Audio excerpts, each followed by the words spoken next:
Clerk, if you would take roll, please. Mayor Baxter, Here. Commissioner Flores, Commissioner Marino, Here. Commissioner Powell, Here. Commissioner Sacks, Commissioner Wise, Here. and Vice Mayor Woodward. Here. Thank you. Thank you. We have a quorum. We are going to do the invocation and the Pledge of Allegiance. If Commissioner Powell, please lead us. Thank you, Madam Mayor. With all hearts and with heads bowed and hearts humbled, we come before you this morning, dear Lord, most merciful Father. We ask that you touch us with the anointing, bless us all as we come before you today to do the business of the county. From the crown of our heads to the soles of our feet, dear God, we seek your help with our affairs and the blessings of this meeting, that we do the business of the county. With your divine intelligence, help us to make the best use of our own. Make sure that we are listening to the diverse opinions of all, yet we wish to reach agreement that is satisfactory for all. Please share your wisdom with us to help us to do right by all who are concerned, and we thank you for your guidance. We thank you for your heavenly blessing, and we thank you for your protection of us during this blessed meeting. In your name we pray. Amen, and we go into the pledge. Pledge allegiance to the flag of the United States of America and to the republic for which it stands, one nation, under God, indivisible, with liberty and justice for all.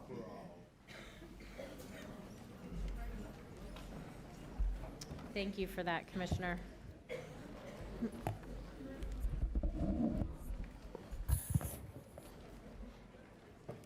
Was notice given? Yes, Thank you. And proof of publication? we do have proof of publication. So a motion? Do I have a second? Second. All in favor? Any opposed? Please see the motion carries 7-0. The motion was by Flores, second by Vice Mayor Woodward. Excuse me, Commissioner Flores. Attorney, if you could please swear us in. All those wishing to speak on today's items, please rise. Raise your right hand. Do you swear or affirm to tell the truth and nothing but the truth? I do.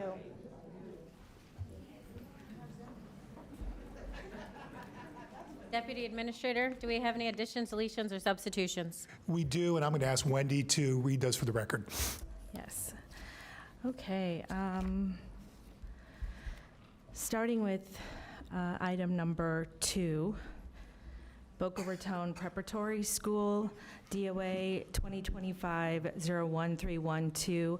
I'm reading into the record the Zoning Commission recommendation in which they recommended approval of the development order amendment with a vote of 9-0.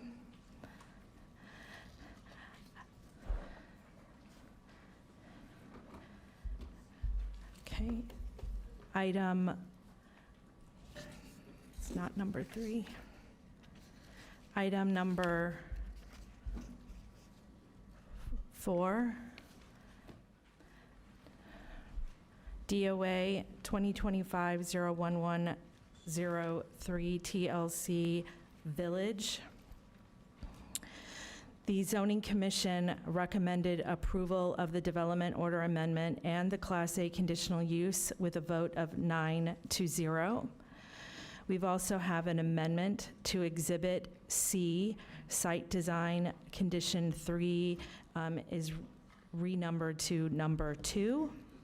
We're modifying Exhibit C under the Development Order Amendment use limitations, adding in a use limitation number 4, and I'm going to read it because it has some edits. The existing structure, building H, not I, shall be limited to its present use as an ancillary fitness building, and the same trailers, and then renumbering accordingly.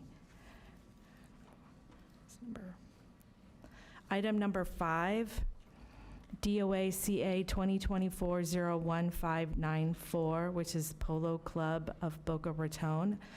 The Zoning Commission made a recommendation of approval for the development order amendment and the Class A conditional use with a vote of 9-0.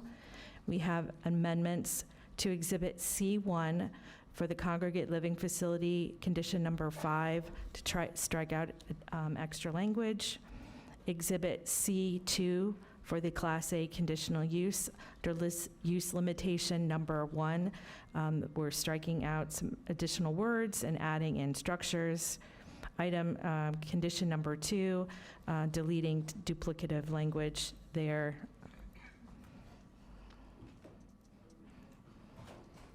Okay. Item number 6. Project Tango. On the amendments to the agenda, we had moved this to the regular after the item number 9. We have several additional public correspondence added to the staff report. And then we had amendments to Exhibit C2, striking out architectural condition 1, adding in data center condition 1A and B, data center condition 2, and adding in condition 3, modifying landscape perimeter condition number 4, and modifying wastewater utility condition 2, and adding in a water and wastewater condition 4. We did receive a request for postponement via email this morning, so all that would be heard under the postponement section of the agenda, and postponements can be heard after consent. Tango. Okay, that brings us to item number 9 on the regular agenda, DOA 2025-739, American Heritage. American Heritage. I don't have the vote right now in front of me, so I will, when that item comes up, I'll give you the Zoning Commission recommendation. But we have added correspondence from December 3rd and 4th, an amendment to Development Order Engineering Condition 18 and 19 that's located in Exhibit C1 under ULDC amendments. Item number 10, Green Market. We have a correction to the motion, so it is to adopt an ordinance. Item 11, freestanding emergency department amendment for the ULDC, a correction to the motion to approve staff's recommendation for items 11A and B. Thank you. Is that all, Wendy? Yes, sorry. Thank you. I will entertain a motion to adopt the agenda as amended, and just clarifying, we will do the postponement after consent. So moved. Thank you. I have a motion by Vice Mayor Woodward, a second by Commissioner Marino. All in favor? Aye. Any opposed? Before we adopt the agenda, you wanted to pull, does anyone else, you wanted to pull something from consent? If I may, Mayor, I just want to make something clear on one of the items on the consent agenda, that's all. Do you And want then to we- speak to it, or do you want to vote separately on it? No, I don't want to have a separate vote. I just want to speak to it to make sure that the conditions that we had discussed during review are definitely going to be there. And that way, we can go ahead and vote on the entire consent agenda, if that's okay with you, Mayor. You're recognized. Thank you so much. And I would like to just pull temporarily item number 5, the Polo Club of Boca Raton, which appears on the consent agenda. Commissioner Sacks clarifying, we're not pulling it, you're just speaking to it, I'm just right? speaking to it, Okay, actually, perfect. it's a Thank good you. way. And I just want to make sure from Mr. Hernandez, I just want to be fair, confirm that the president of the HOA has conceded to having this pole at his, at the place, I guess it's going to be adjacent to the golf course, and that the residents have confirmed that it's okay with them to have this type of IT pole there. The HOA had been notified. The applicant has met with the applicant, or the HOA president, along with residents in meetings, and they are in agreement with the tower. Okay, so that's on the record. Yes. Excellent, and I'm fine. Now we can go ahead and proceed to the vote. Thank you. While we're waiting, let's do disclosures for consent. Commissioner Marino? Is anything else being pulled? Commissioner Powell? Thank you. No disclosures for consent.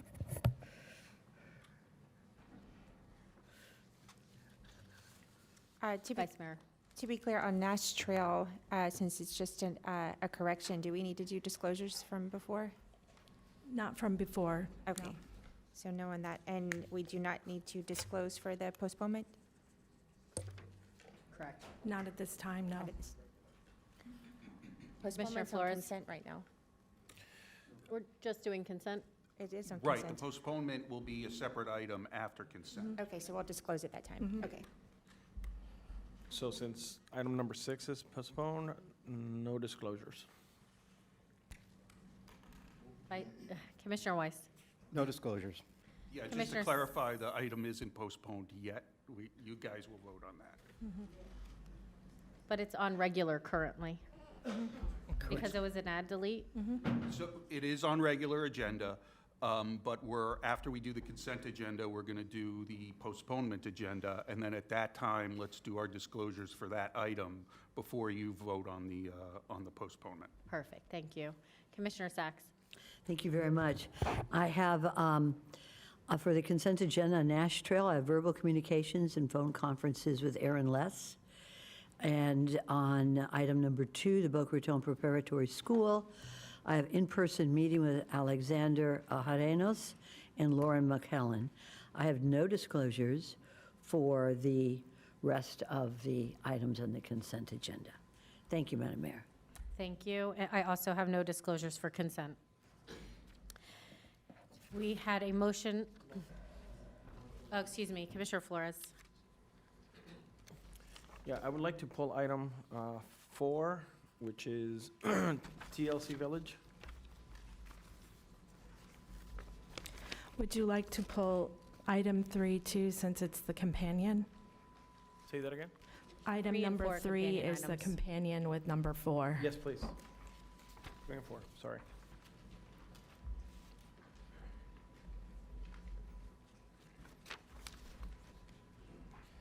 I'll make a motion to approve the consent agenda with pulling item 3 and 4. With all the other amendments included as well. Correct. I have a motion by Commissioner Flores. I have a second by Vice Mayor Woodward. All in favor? Any opposed? See that that motion carries 7-0.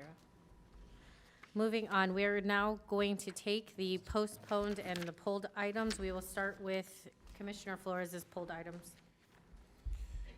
Yeah, so would you mind doing a 2-minute brief overview of this particular project? Sure. The applicant can come to the podium, but ultimately, Canada Courts is an existing congregate living facility that the applicant is requesting abandonment for. It consists of 8 buildings that are with 25 residents. So they're looking to eliminate or abandon that request. It would ultimately be severed apart. The northern on Prince Drive would be added to item number 4, a TLC Village, to add those buildings and land area to be part of that CLF and that treatment facility that is already approved. And then the southern half would become a recovery community, which is just housing for those with addictions. So that's item number 3. Item number 4, TLC Village, is a development order amendment. It has an existing approval for a congregate living facility and a treatment facility. They're currently approved for 28 residents, and it's in the area outlined in red on the left side of the screen. Their proposal would add the .72 acres, which is the green on the north side of Prince Drive, into that development order and increase the number of residents from the 28 to 76. No additions are proposed to any of the buildings. They would remain as they are, and just the residents that would live there would be undergoing their treatment as they are under their current approval. They're licensed by DCF as well as ACA. So I've had the pleasure of speaking to a few neighbors and the city of Palm Springs, which neighbors this property. And they've expressed some concerns about the volume of calls that they're receiving from PBSO. So I did a public records request to see what is the volume of calls. And surprisingly, there are over 50 calls per year in that particular property. There's been over 250 in the past, over the past 5 years. And we're asking to add more volume to this residential area because this is primarily all residential around. What I would like to do is to sit down with the applicant and make sure that we have a system in place and that they have a system in place to make sure there's 24/7 personnel in the facility so that we can control the volume of calls that we're currently receiving at PBSO. So at this time, I'm asking my board to ask for postponement so that we can really work out a plan on how we're going to mitigate the volume of calls at PBSO. No, the applicant is at the podium. Hi, Good morning. Please, 1 second. Commissioner Weiss, did you have something to say? Yeah, I needed to amend my disclosure. I did have a phone conversation with Jeffrey Lynn. Thank you. Hi, good Please morning. state your name for the Thank record. you. Jeffrey Lynn of the Cohen Norris Law Firm, 712 US Highway 1, North Palm Beach, Florida.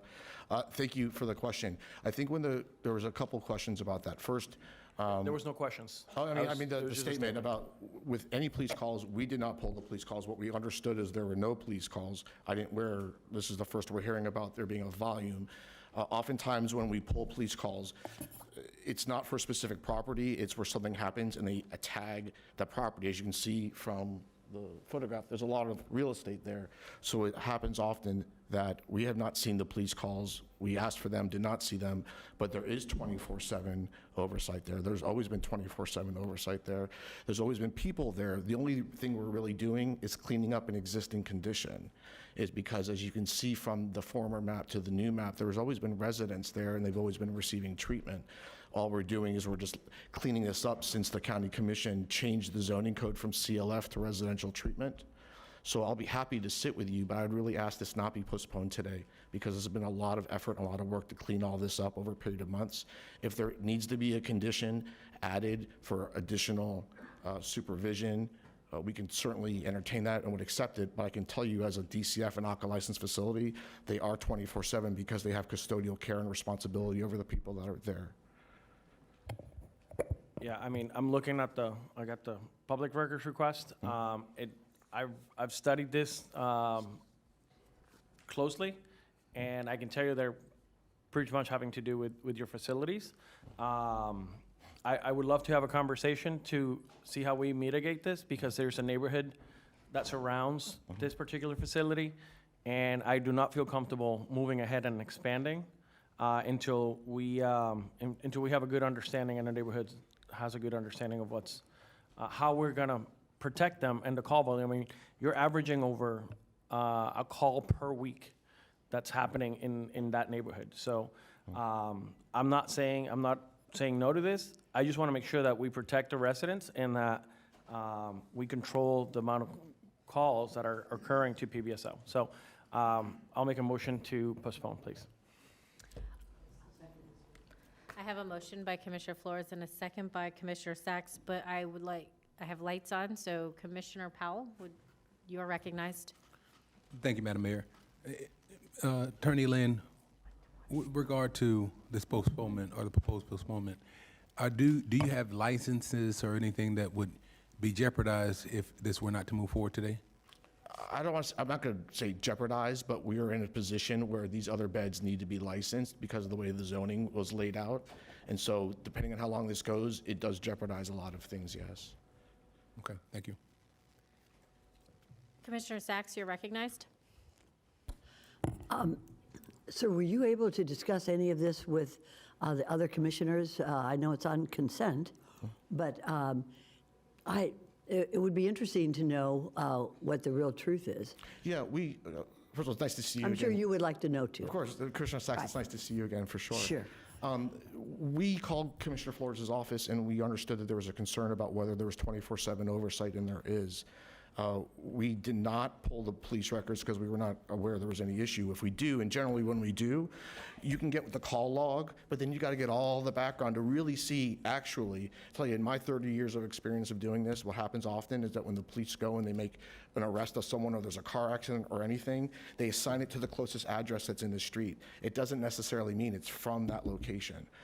And so I can't speak either way on it. I'd like to know too, but that's really an issue, I think, between PBSO and my client and things we can do, and it has really little to do because it's not that it's being expanded, we're just cleaning up a zoning situation. So if this were something that were just informational, would we be able to put this rather soon?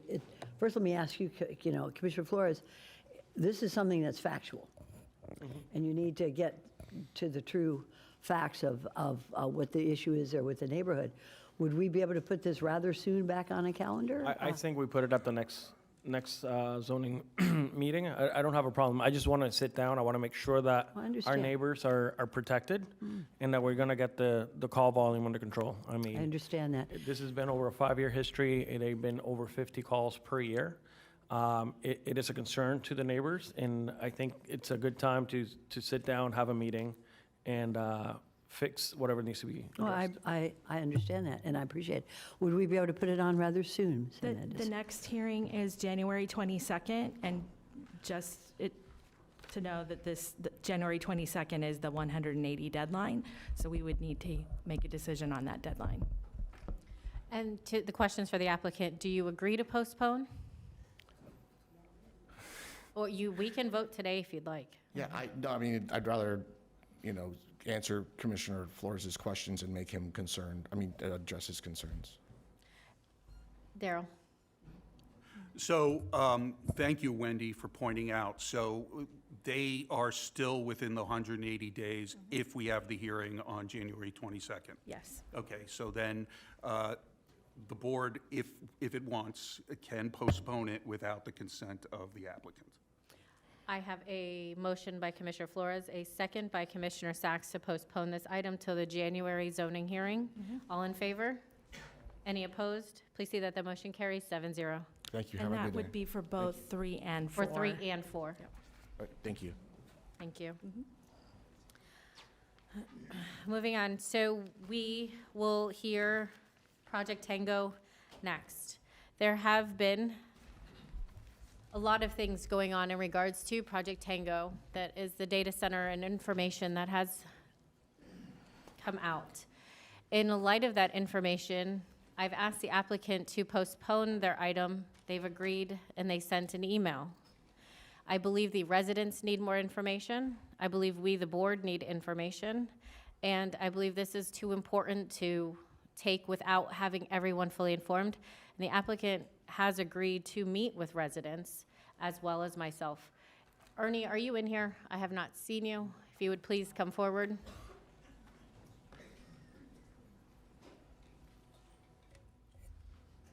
Good morning, Mayor, Vice Mayor, Commissioners. Ernie Cox on behalf of the applicant, PBA Holdings. We have spoken with Mayor Baxter, and we have also spoken with each of you. Each of you have raised concerns and questions that we have answered. We also had an opportunity last week. I spent a few hours on the site with 2 of the representatives of the Arden community. I think they have a better understanding of what we're doing. And we certainly agree with your request to postpone so that we can do a number of things. 1, continue the discussions. 2, it is our understanding that Arden is about to elect a homeowners association board.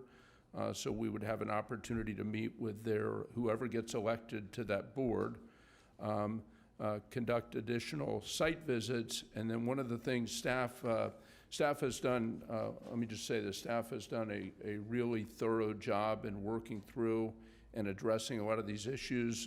Part of the challenge here is there's a lot, if you go on the internet, there's a lot of really scary stuff about data centers. I've done it, and we're not going to build one of those, but scary stuff out there. But the opportunity for us to go ahead and implement one of the conditions that staff has come up with, which is to do a preliminary noise impact assessment by postponing 60 days until the February 26th meeting, we would have an opportunity to actually do that study and have the results of that. So I think it would do us all. We're certainly in favor of your request and postponing it for 60 days. Thank you so much. We are going to do disclosures first. We're going to start with Commissioner Sacks this time. Disclosures on this item. All right, so disclosures for item 6, Project Tango, is, okay, I have an in-person meeting with Clifford Hertz and Ernest Cox, and hundreds of emails about this project, as well as telephone calls from the applicants. Thank you so much. Commissioner Weiss. Thank you, Mayor. Had verbal communication with Ernie Cox and Cliff Hertz. My office received email correspondence been filed with the clerk, and my office received some phone calls as well. Commissioner Flores. As for me, when we created this sheet, we had 20 emails. I think we're well over 100 now, so we'll file those with the clerk. I've had verbal communications with Cliff Hertz, Ernie Cox, Enrique Tomeo, and no site visits. Thank you. Vice Mayor Woodward. Thank you, Madam Mayor. I had verbal communications with Ernie Cox, Clifford Hertz, Kelly Smallridge, Michelle Jacobs, Cody Farrell, and Enrique Tomeo. Emails that have been filed with the clerk. My office received a number of phone calls as well, and a site visit. Thank you. Commissioner Powell. Thank you, Madam Mayor. I've had verbal communication with Joe Verdone, Ernie Cox, and Cliff Hertz had a meeting with me, and I've had numerous phone calls and emails that have been filed with the clerk from residents. Thank you. Commissioner Marino. Thank you, Mayor. I've had verbal communication with Ernie Cox and Cliff Hertz, and I'm going to have to amend it because I have a few more names, and I'll put Enrique Tomeo on there, but I will find out the other names. Thank you. Because it was a timing thing. When do we actually have to disclose for timing? For disclosures, what is the timing? Is it before a project has even come through our doors? When it's still in the ether, or once something has been submitted? I don't think there's a hard and fast rule, but I think it's best to err on the side of disclosing anything you have related to the project, any communications you've had. Then I will find out these additional names and submit them. Thank you. Thank you. I have also had multiple emails that have been filed with the clerk. I have met with Ernie Cox, Cliff Hertz, Enrique Tomei, and yes, I have had a site visit. We are going to move on to, I'll have staff, let me take that back. Because this item is being postponed, anyone who has turned in a card will be allowed to speak to the postponement only, not to the overall project, because when this comes back, that will be your time to speak to the overall project.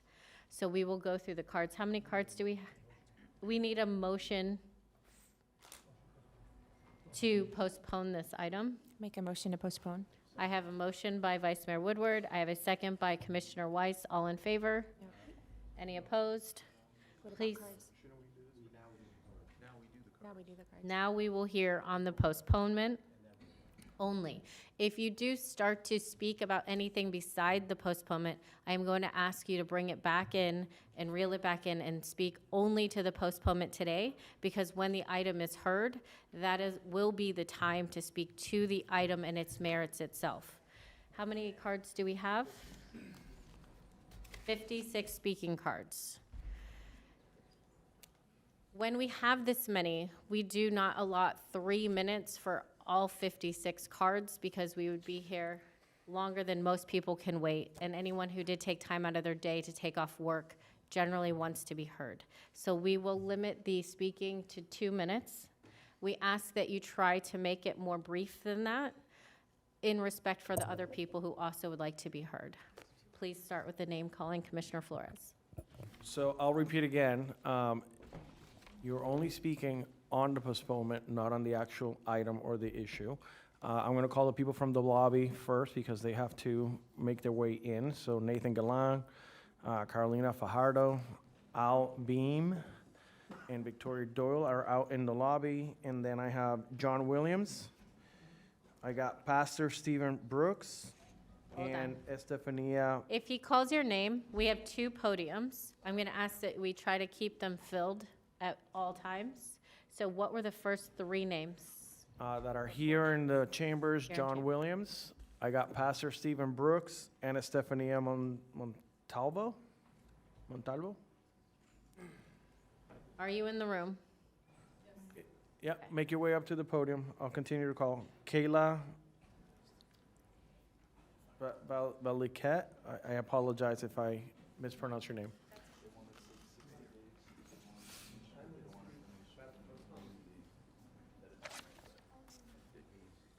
If you don't want to speak to the postponement, that is option as well. You can just wave and say, I will wait to speak on the item itself when it comes back. Please, That's what I was gonna do. and what is your name? John Williams? Thank you for that. We greatly Okay. appreciate it. All right, thank you. And your name for the record? My name is Stephen Brooks, and I will waive as well and speak to the issue. Thank you so much. We appreciate that. Who are the next names? I think she's. My name is Estefania Montalvo, and I would like to waive as well, and I'll come back and speak on the issue. Thank you so much. I got Kayla Valiquette. I got Catherine Cantrell, Jerry Powell, Catherine Colmeyer, Christina Richard.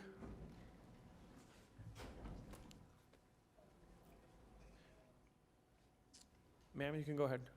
I'm Kayla Valiquette. I'm not prepared to speak on postponement. Could you elaborate exactly what that is? If you are for or against the postponement is what you would be speaking to. I am for the postponement. We do not know a lot. Correct. You guys, I feel like, do not know a lot, because when I was listening to the zoning hearing last week, even Ernie was like, well, we want to do this, we intend to do this. There was nothing concrete. So you guys can't even make an informed decision. So please postpone. Yes, thank you so much. Catherine Colmeyer, I'll waive speaking now. Thank you so much.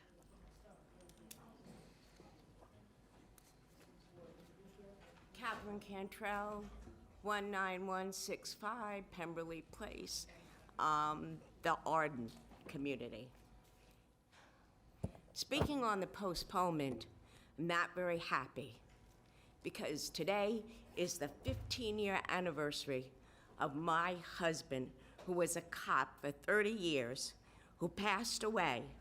I should be in New York placing flowers at his grave, and instead I'm standing here. And now you're telling me that you're gonna postpone this. I am sorry for your loss. I find it very, very unsettling. I'm sorry for your loss, ma'am, and thank you for your husband's service. Thank you. Thank you for your service. Nathan, you can come up.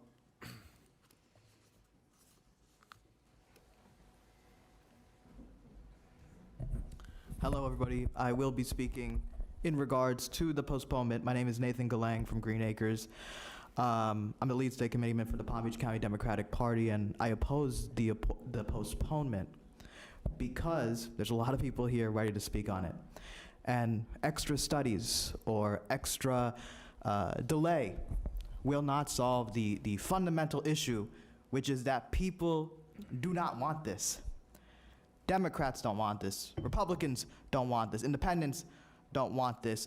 Frankly, besides the gentleman I saw in the last meeting on video representing the company who wants this, is the only person that has spoken in favor of the construction of a gas guzzling, water poisoning, electricity bills spiking, monstrosity known as a data center. Nobody wants this. So, I have limited time. I can't go into all the detail, but I want to say this. This does not just affect Arden or Loxahatchee or Wellington. This affects Green Acres. This affects Lake Worth. This affects all of us because we're all going to be competing with this facility for power that a type of facility that at its largest could take about 500,000 homes worth of power. Now we got 608,000 households in Palm Beach County, and you're telling me that we can handle this? I don't think so. We cannot do that. So I want to finish with this. This isn't Project Tango, this is Project Pandora, because this isn't about one data center, this is Pandora's box. We approve this, we get this done. Then we're going to find ourselves in Northern Virginia situation where our economy is dependent on the new power center after new power center after new power center. So we all know what's right in this room. We don't want this. We know what's wrong in this room. And I would encourage the commissioners who are smart, educated, decent people to do the right thing. Thank you so much. Sir. Please state your name for the record. Christina Reichert, Senior Attorney at Earth Justice. We'd like to support the postponement of this decision and this vote. Excuse me, could you say that one more time, please? Christina Reichert, Senior Attorney with Earth Justice. We support the postponement of this decision and this consideration until we know full facts about the project, including what cooling systems will be put in place and what the noise impacts will be. Thank you. Thank you so much. Commissioner Marino, you're recognized. So since the question of energy came up, Don Kieselewski, you're in the audience from FP&L. Would you like to comment on power and usage? Please forgive me, Don. We're not talking about the project today. We're limiting this just to the postponement. I appreciate you coming up, and I apologize, Commissioner Marino, but I do not want to open that box. Thank you so much. We are going to have, excuse me, I do plan to have, I would like to, they are going to have a community meeting. All your questions, everything can be answered. I want the power question especially answered, just not today, because we're not going down there. I fully want, and the whole reason I wanted this postponed is because I want you to have as much information as possible. I just don't want to open a whole can of today because we are giving time to the residents to understand what is going on. That's just not today's meeting. Not today's meeting. Okay, so once again in the lobby, I have Carolina Fajardo. If you're here, come forward to the podium. Al Beam, Victoria Doyle. In the room, we should have Gary Powell, Linda Smith, Mary Jo. Sorry? Augerson, thank you. Please come forward to the podium. We have two podiums. Good morning, Commissioners. My name is Carolina Fajardo. I've been a resident of Wellington for almost 9 years. I here because my heart goes out to the community. I am not in favor of postponing this for the simple reason. I myself, just like many other residents, whether they're healthy, I represent a community that is very vulnerable, those with neurological disorders or mental disorders. My son was diagnosed with autism about 3 years ago. That's taken a toll. It was not vaccines alone, but I can tell you this, putting that data center very close to families, very close to schools, will burden our livelihood, will burden our bodies. The toxicity that is in our water, our air already with the chemical trails, our food, all the conventional glyphosate that is spread across on our crops that we eat daily. Most of kids that have ASD do not have the ability to detoxify that. Some do, some don't. So if you want to get another cluster of more kids with autism, another cluster of mental disorders, people with bipolar issues, Alzheimer's issues, ASD, ADD, ADHD, then we will be the center and the epicenter of a much greater epidemic that we have locally. That's why I do not support this project. I support my fellow community. And today we're just talking about the postponement, and I am so sorry for your... I don't agree with it. Because even when the all said is done, and yes, we do not have all the facts, it still is a greater risk than the reward. Thank you for your comments.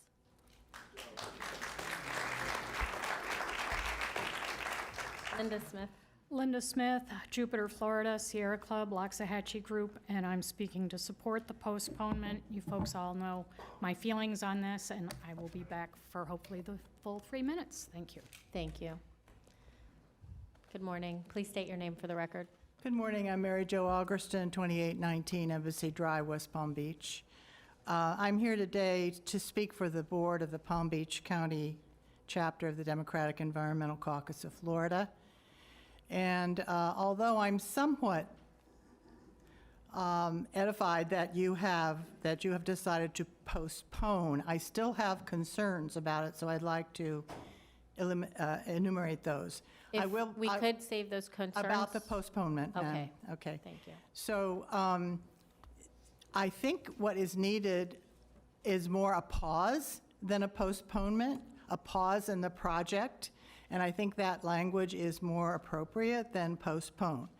Because, for example, there are no reports from the Department of Health, nor from the school system.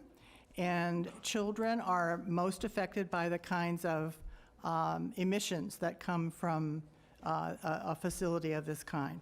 So I would hope that you would be for the next meeting if you're going to postpone. I think that's why I think pause is better, because postponement is a time certain. Pause is, let's get all the facts, let's get the reports from the Department of Health, from the school system and so forth, in order to move forward.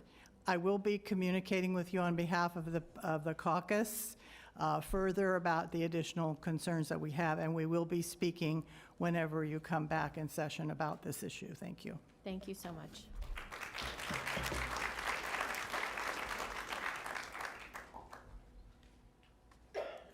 Good morning. I'm Victoria Doyle. I live at 920 North Gulfview, Lake Worth Beach. I support the postponement, but I would ask the commissioners if they could request of the developer a plan on alternative energy to power this massive data center. Currently, it's planned to be powered by FPL and natural gas, which is not natural. It produces greenhouse gases and contributes to our climate crisis. And I haven't heard a word about the possibility of an alternative energy source for the data center, which would be cleaner for our residents and, of course, less taxing on our electric bills, which are inevitably going to spike because of this. Governor Ron DeSantis opposes data centers. I don't agree with him often, but he's absolutely right. Consumers are going to pay for this. And we're in an affordability crisis, a climate crisis, and this proposal affects both of those in extremely negative ways. Thank you. Thank you for your comments. All right, we have Al Beam, Gary Powell, Avi Bach, Cernona Ventila, Charles Bodomonte, Mark Bodomonte, and I apologize if I mispronounce your name. I'm used to it. My name is Avi Becht. I'm a resident of Arden, and I am in favor of the postponement. I would request during that postponement period that additional studies be provided not by the developer or the applicant, but the state and the county in terms of environmental health study impacts, energy impacts, water impacts. This is a big deal for us and for the county, as you all can tell. And I would also ask that there be consideration made to provide a variance to the current zoning ordinance to allow this type of use to be located elsewhere in Palm Beach County. That's all I have. Thank you for your consideration.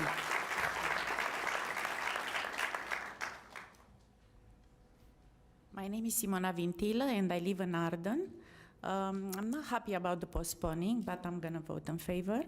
I wanted to say, just like my neighbor, that no matter how many times we are going to postpone this, the thing is that's not the right location for this AI data center. No matter how many times we are going to meet, this is not the location for this data center. Thank you very much. Thank you.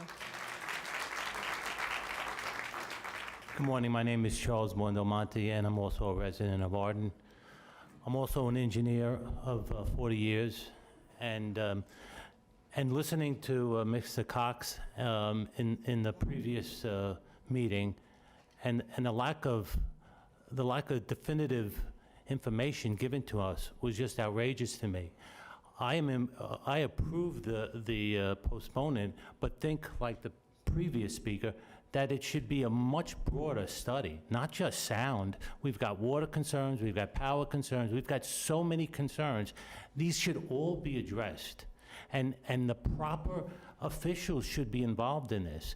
It shouldn't be Mr. Cox taking a resident around the field and talking to a resident who doesn't have experience in many of these critical issues. It needs to be the proper officials who create the regulations.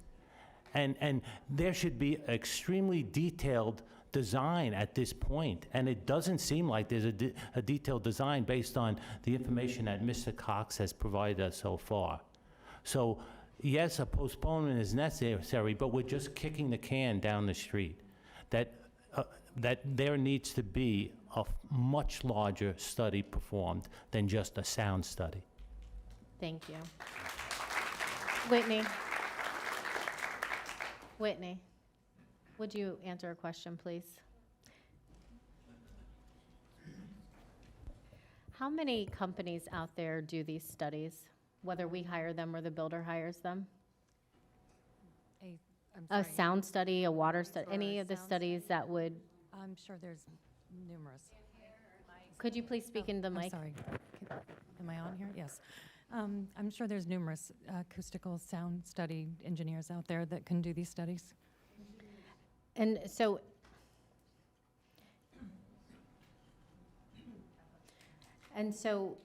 whether we put out an RFP or the builder puts out an RFP or whatnot, I mean, it is not common practice that taxpayer dollars pay for studies for this sort of development. Is that correct? That is correct. That is And correct, yes. it's generally the builder's burden to have to pay for that, correct? Yes. Thank you.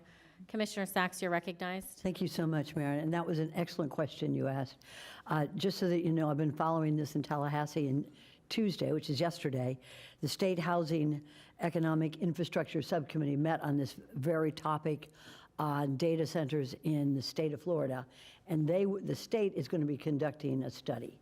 So Okay. what we may want to do, if we do vote for postponement, is to work with the state of Florida in having a study as to all of these different effects that have been brought up by the residents and also by scientific evidence that we've all received a lot of notice on. So maybe at the end, just to help you out, because this is going on right now in Tallahassee at a committee, and this may be something that we would like to review. Thank you. Thank you so much. Thanks, Mayor. The next name's Commissioner Flores, Sir, are you waiting to speak? Yeah, come up to the podium. please. You too, ma'am. Ma'am. There's two podiums, so one can go after the other. Well, I'm not sure if this gentleman is Gary Powell, but I'm Jenny Powell. So maybe my handwriting was atrocious. Are you Gary Powell? No. Okay, well, then I guess it's me. Jenny Powell from Lake Worth Beach. I am for the postponement because I think more information is better. But, and I agree with some of the other speakers that, about the environmental issues. I'm not sure a lot of the issues that I'm concerned about are going to be solved by those reports. But anyway, let's get more information. I also think a lot of people have been inconvenienced here. The woman who spoke earlier, that was very serious for her. I'm retired. It's not such a big deal for me, but I spent some time educating myself more about this project. Maybe I'll know more and feel differently when it comes back. So that's all the comment I have for now. Thank you. Thank you, Ms. Powell. Good morning. Thank you for the opportunity. I'm also a resident of Arden on Broad Shore Walk, and I'm a civil engineer with direct experience for land development in Palm Beach County. I also agree that a pause is more of the necessary steps at this point. Additional studies for environmental impacts, water impacts. What's your name, sir? Mark Bonamati. Thank you. I think additional studies are necessary for water, environmental, FPL, the power generation, and I think if that is produced by the developer, there should also be a review period prior to the next board meeting when this is voted on, that the residents, other engineering firms, our legal teams should be able to review those prior to this being voted on. This is a monumental variance request. We're talking multi-million square footage for a data center that could affect the entire community in Palm Beach County. So I think 60 days is not going to be adequate to just look at noise. There are so many other factors involved that have to be taken into account prior to this being voted on. It's called out as a variance, but this is extremely big impact on the entire community, and we would really think that it's necessary to have those reports reviewed prior to, and we would greatly appreciate that. Thank you. I have Fred Davis, Santiago Latanzio, our good friend Alexandria Larson, Sharon Waite, and Sandra Schuyler. Please, we have two podiums come forward. Ready?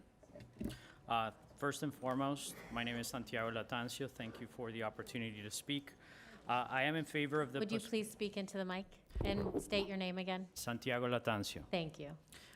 So first and foremost, I am in favor of the postponement. However, I urge this commission to postpone this after the state legislation and the AI Bill of Rights gets voted on, for which will change the whole feasibility and business plan for the developer on this program.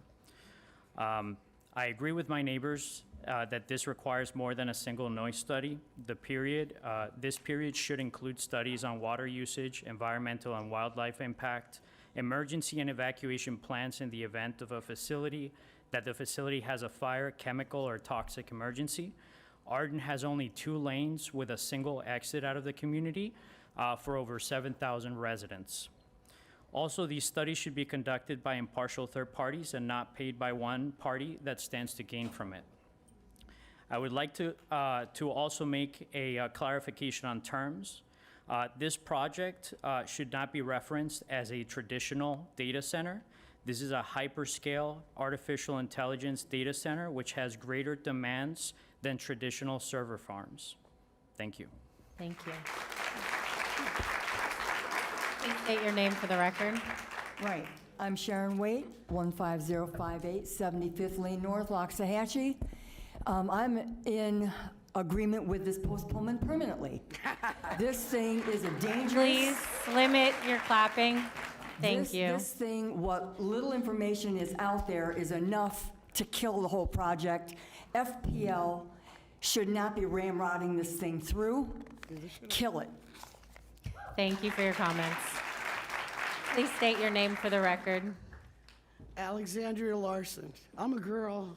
Alex, sadly, I've all years, if you say Alex, too bad. You know what it is, Commissioners? Hell no. It's not no, it's hell no. To the postponement? No, to this project. We're only Calling speaking it to the postponement, projecting- Ms. Larson. Well, Commissioner, I've heard everybody speaking about all different arenas, so if you want to stop me, go ahead. Deputies, But all I'm doing is asking. I'm asking that you to do please the stick to postponement. Well, the postponement should be permanent, forever. Thank We you for have your enough comments. crap. Look at that map, Commissioners. $200 million for each of those holes, people. $200 million. Thank you.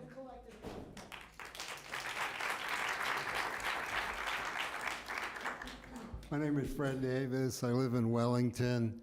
I would agree to the postponement. I would also agree that this is more than just a variance to an existing ordinance. This is a whole new ball of wax that will require a lot of study. Thank you. Thank you. Good morning. My name is Sandra Sklar. I'm also in Wellington at 73 Pacers Circle. I agree with the postponement. I wish it would be permanent. I hope that this is not just biding time, collecting evidence, and going on with business as usual, because this is much bigger than all of that. If it's not too late to back out, I urge you to look for all the right reasons. There's a lot on the line, a lot. Thank you. All right, I have Eric Tanis, Dave Zita, Franklin Trujillo, Jeff Alexander, Ania Reyes. We have 2 podiums. Please make your way up.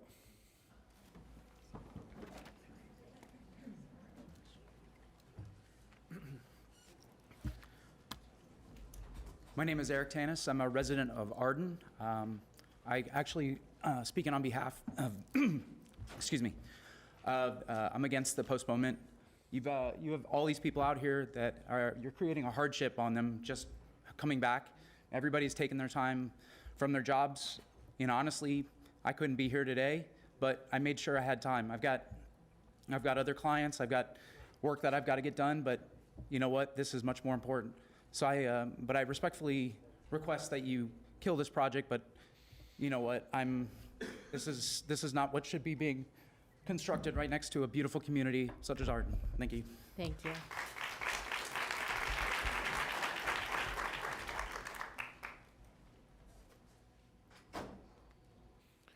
There are 2 podiums, ma'am. You can come to the next one.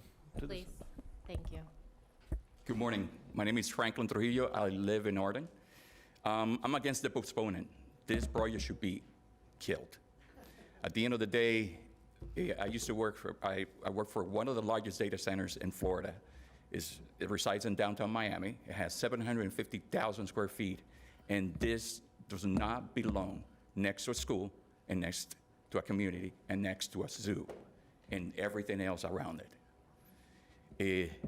This has been very irresponsible from the owner of this, and it should not be presented to you guys. It was a plan that basically lacks of everything. So they have put us in a predicament. They have put you guys in a predicament to select money over health. That's very responsible. Just to give you an idea of the sound, today, this is just from FPNL, and I'm over 3,000 feet away from the plant. At least this is doesn't happen every single day, the whole day. This will be my life and worse with a data center next to me. Thank you for your time. Thank you for your comments. Please state your name for the record. My name is Anya Reyes. I live at 19648 Whispering Creek Road. I actually just moved. Excuse me, Anna, 1 second. Yes. We're having technical difficulties. If I could get someone up to help with the timer from staff, Pat, please.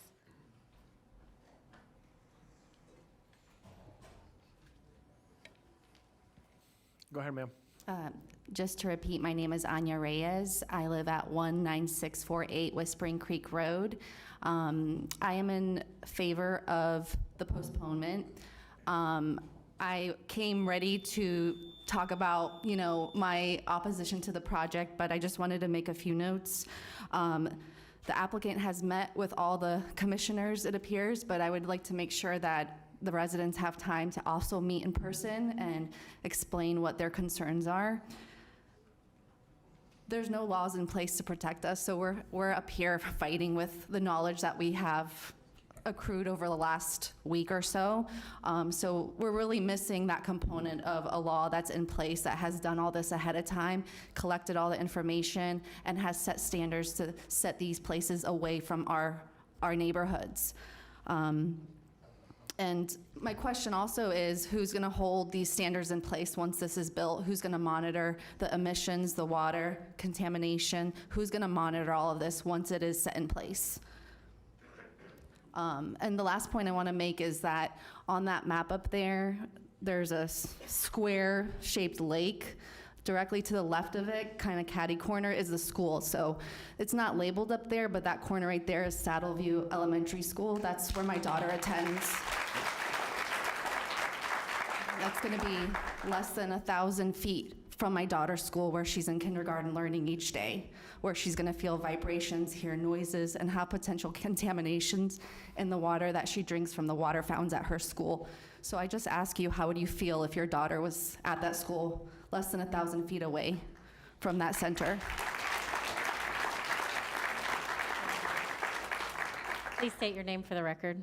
Dave Zeta, 19348 Broad Shore Walk. I have the privilege of being here today not just as an Arden resident, but as a current board member of the Arden community. I support and appreciate the intent of the postponement today. To gather additional information, I also support subsequent postponements, and as it was eloquently said earlier, a pause to the project. I think for the collective here to be able to call this a postponement with potential future pickup, we must first understand a couple of issues better given this project that continue to plague our community, one of which being the lack of a proximity of a fire station, another of which being a lack of a second exit for safety purposes. So I would like to understand if this is a shelf life-based postponement to be discussed again in 60 days, as opposed to a pause, where do things stand in terms of the discussion about a second exit for our residents and for the placement of a firehouse for the purposes of fire suppression and, as it was said a minute ago, for the school and the children that already attend it? Thank you. Thank you.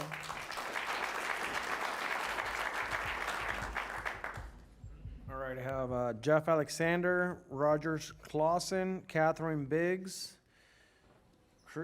Christopher Grosso, and Grosso. Okay, sounds great. Come on up. And Simone Grosso.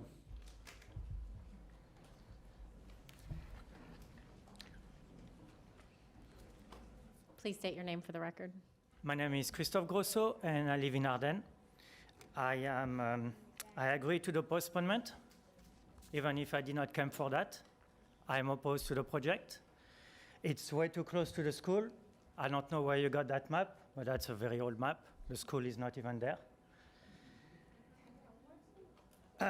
Independent study, sure, you can do them, but are they going to be really independent? That's going to be a question as well. I really would like to see that. Too many of them have not been. It's been seen in the past. You're all here for that, and we are here to oppose to that data center, any kind of data center. Ask yourself, do you want that in your backyard? Because I don't. I don't want my kid to go to school so close to that. I don't want to live there anymore if that's happening. The health issue, the water issues, all of those. If you're here for your constituent, vote against it. Vote against that project. We're just voting on the postponement today.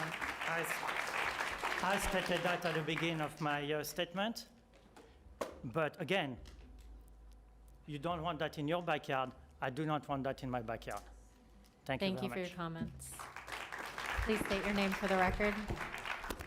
Good morning, Commissioners. My name is Catherine Biggs. I thank you for the time and allowing me to speak today.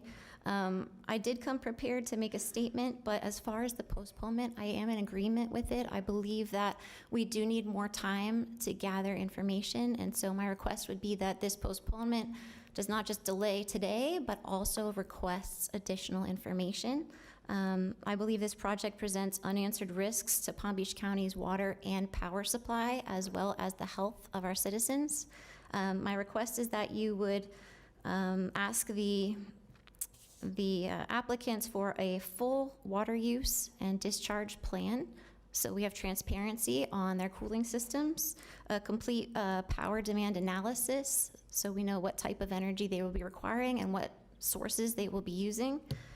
Also, an environmental study with public disclosure of the results, how this will impact our wildlife and surrounding areas, and also a water study so that we understand how this will affect our aquifer and the demands on that.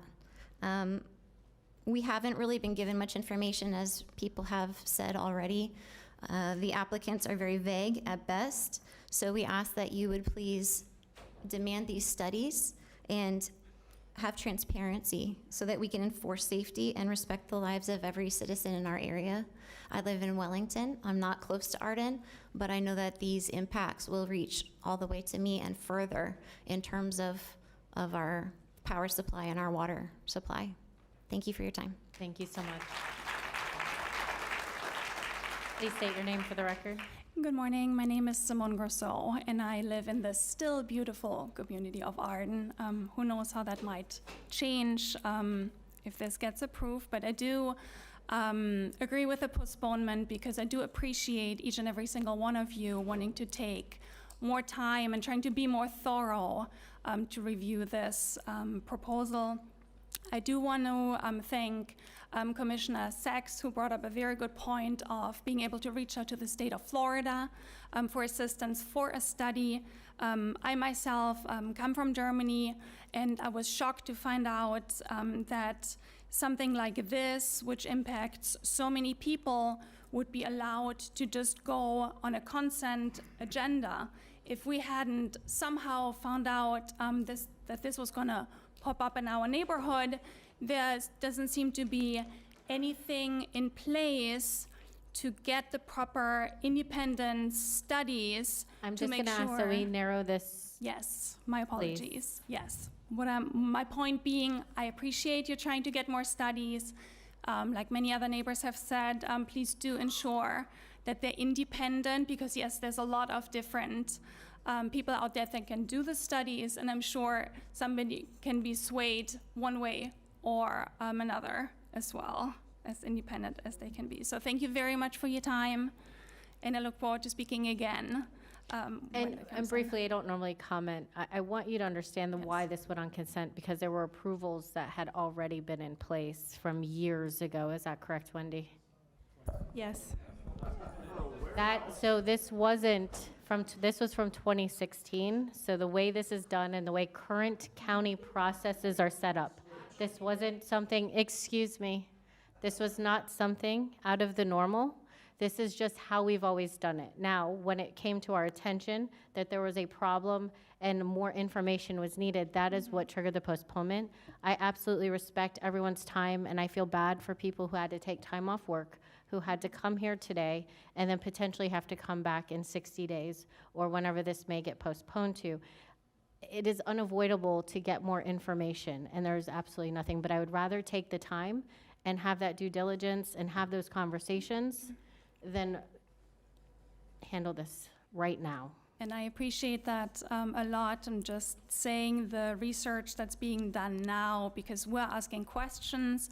I think there should have been somebody else as part of the government who should have already asked those questions, gotten the independent reports, and gotten this kicked out. Thank you so much for your comments. Please state your name for the record. Hi, Roger Sclosson, 1258 Timberview Trail. I am an Arden resident, and I think most of the people that have come up here and spoken are not data center experts, right? But I am. I own two companies, one of which is a veteran-owned small business. We do consulting for data center operators, for land developers, for private equity who wants to build data centers. And a lot of the studies I do is on site selection. And and obviously I'm going to be a little bit biased because I do live in Arden, but this is what it takes me 10 seconds to look at and say it's a clear no, right? There, we don't need a postponement. Thank you for your comments. That's it. Everyone, we generally do not allow clapping in between every single person, so I just ask respectfully that we try to limit that, please. The next names, please. Oh, are you still? So you just, I thought you just were one of finished. those I things. apologize. Yeah, it just feels like, so I'm against the postponement simply because it just feels like it's one of those things that is kind of obvious when you look at it, right? It should, for I guess anyone who knows the industry, this is a clear and obvious no. I would never recommend this site to my customers because it would be unethical. But I would say, I guess the only caveat, maybe Mr. Stone can comment, if He's not Mr. doing. Stone, but I got your point. Oh, sorry. But if not doing these studies and having this postponement would lead this down to further litigation later on, right? If that's the case, we need the studies to kind of head that off. It makes sense that we postpone. If we can just shut it down, we don't need to postpone it. This is a clear no to anyone who understands the industry. Thank you so much. Are you, Thanks. thank you. We have Alan Frank, Corey Canterman, Jamie Rodriguez, Laura Cole, Raymond Pinuela. Hi, my name is Alan Frank. I live at 19570 Broadshore Walk in Loxahatchee in the Arden community. I really appreciate you giving us an opportunity to speak to you. I know the commissioners here want to protect the citizens here, and I have to tell you I'm in love with Palm Beach County. Arden, my wife works in Palm Beach Island. I'm a retired physician. I practiced for 35 years. And Arden is beautiful. The sky is blue, the air is clean, we walk around the lake, and this is, I have to say, the most respectful community that I've ever lived in. The children are respectful, people are nice, everybody knows everybody. During the week, it is quiet, and at the pools, people are just having fun. And I think the problem is we're scared. If you take away people's health, you take away our Sir, pursuit of happiness. Are you for or against the postponement? Oh, I am for it because I have a feeling the commission would be happy if we just let them do their job, because I think they know what they want to do. I think they want to help us, and I just have confidence in authorities. I don't think they're trying to work against the people, but you have a scared community, and I appreciate any help you can give us. Thank you so much. Please state your name for the record. Good morning, Mayor Baxter and the commission. My name is Jamie Rodriguez. I live at 1352 Bushel Creek Crossing. I'm an Arden resident and also an attorney. I would echo what former Mayor Sachs said, and maybe waiting for the legislative session to conclude, see what studies come of that. As we're pausing, I do agree that we should pause for now. But I would also ask the commission in this interim time period, while you're gathering information and learning more, to consider maybe a noise study on low frequency noises and how that affects people. And also, a very important point, as it was brought up that this was passed in 2016, and I would ask you to consider the language of what was passed then versus what is being asked now. They're very different. That was a pre-AI data center, and I think that's an important distinction for the commission. Thank you. Thank you so much. Please state your name for the record. Good morning, I'm Corey Canterman. I am also an Arden resident, and I am for this postponement because I'm really excited to hear about the world's first non-scary AI data center being built right next to my community. I mean, Mr. Cox, that just sounds fantastic, unlike everyone else's experiences with this in their own communities all over the country. My kid goes to that school. He's got sensory processing disorder. He's got anxiety. There is nothing on any report that will be forthcoming that you can tell me the world's closest data center to any school, AI data center, will be okay. It won't. We're kicking the can down the road. Go for it. Waste our money. Waste the developers' money. This should not happen. You would not want this next to your community. Not a single person here would do it or sign up for that. And I hope, Mayor Baxter, when you say on TV last night that you're going to do what the residents want, I think it's evident already. I don't think we need another hearing. Thank you. Thank you for your comment.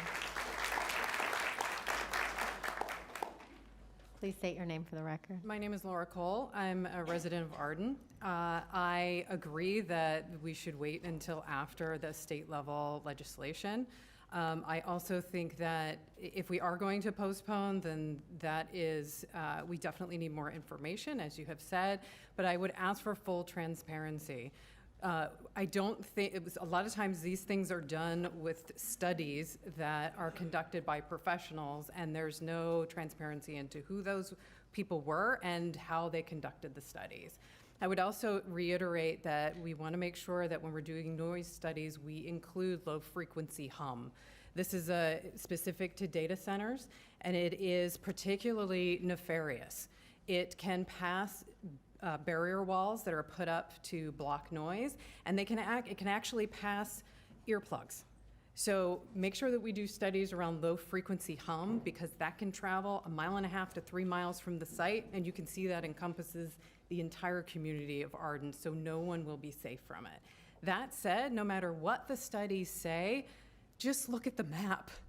Just look at the map and how close that is to the school and how close that is to the community, and the nervous systems of the entire community, including all those kids, will be under attack 24/7 from the low frequency hum. So please ask that that be included. Thank you. Thank you.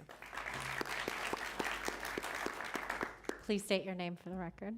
Good morning. My name is Raymond Penuela. I live at 1408 Haywagon Trail in Arden. I oppose the postponement overall. I feel like if the county thought this was great to add to the consent agenda, then we should be able to discuss it overall. I feel like this is kicking the can down the road.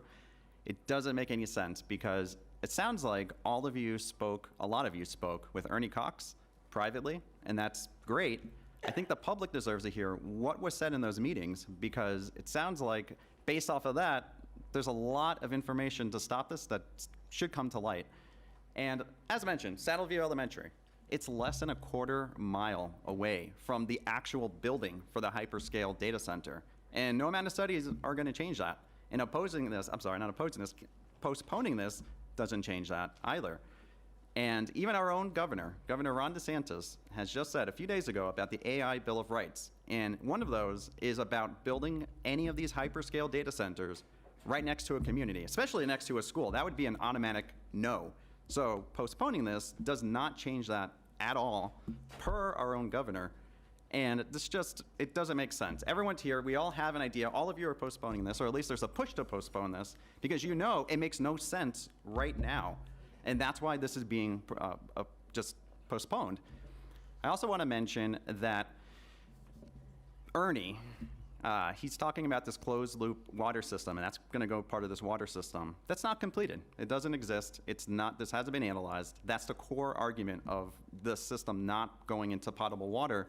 That should be discussed further. We should discuss a lot of matters right now before just postponing this, to give everyone time, at least the developer time, to come up with answers, because they don't have the answers today. If you were to ask them, and you can, this is a judicial process, you can ask them right now for any of these topics. You're going to find out that there are no answers.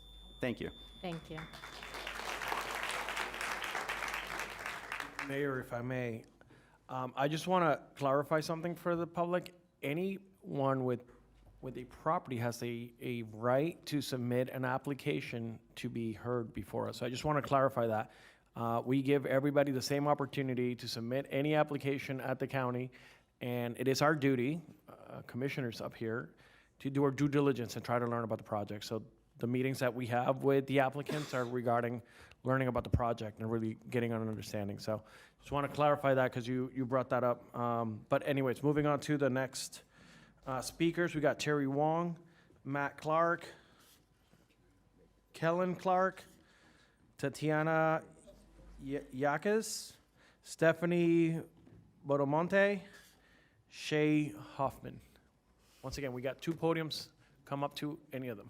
Please state your name for the record. Good morning. My name is Terry Wong, and I'm also a resident of Arden. I live at Ruggeshung Trail. I came here to speak, make a statement, but since we're in discussion about postponement, I'm against the postponement. I think whatever studies that we're going to do, we're still going to get the end result. School's right there. That's all I have to say. Thank you, sir.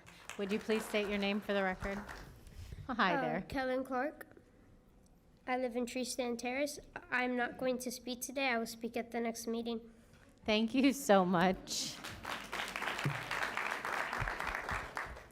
Hello, my name is Stephanie Bonamonte, and I'm also a resident of Arden. We appreciate the willingness to slow down. I'm against the postponement.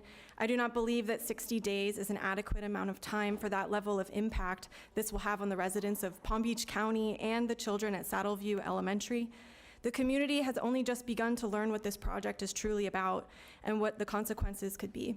DeSantis is making efforts to change laws on AI data centers, and I believe we need to follow his lead here and shut down Project Tango. At minimum, to wait until those laws are in place. A postponement is the bare minimum. needed to properly assess the environmental, health, and quality of life impacts of a project of this magnitude. Mayor Baxter, we appreciated that you said that you would listen to the residents and vote the way that we wanted you to, because we are part of your community. Well, your community is here, and your community is urging you to postpone, but not just to postpone, but to shut down Project Tango. Urging you to wait until you gather more information, or take the information that you can see already within the country that data centers are not good for residents, they're definitely not good for children.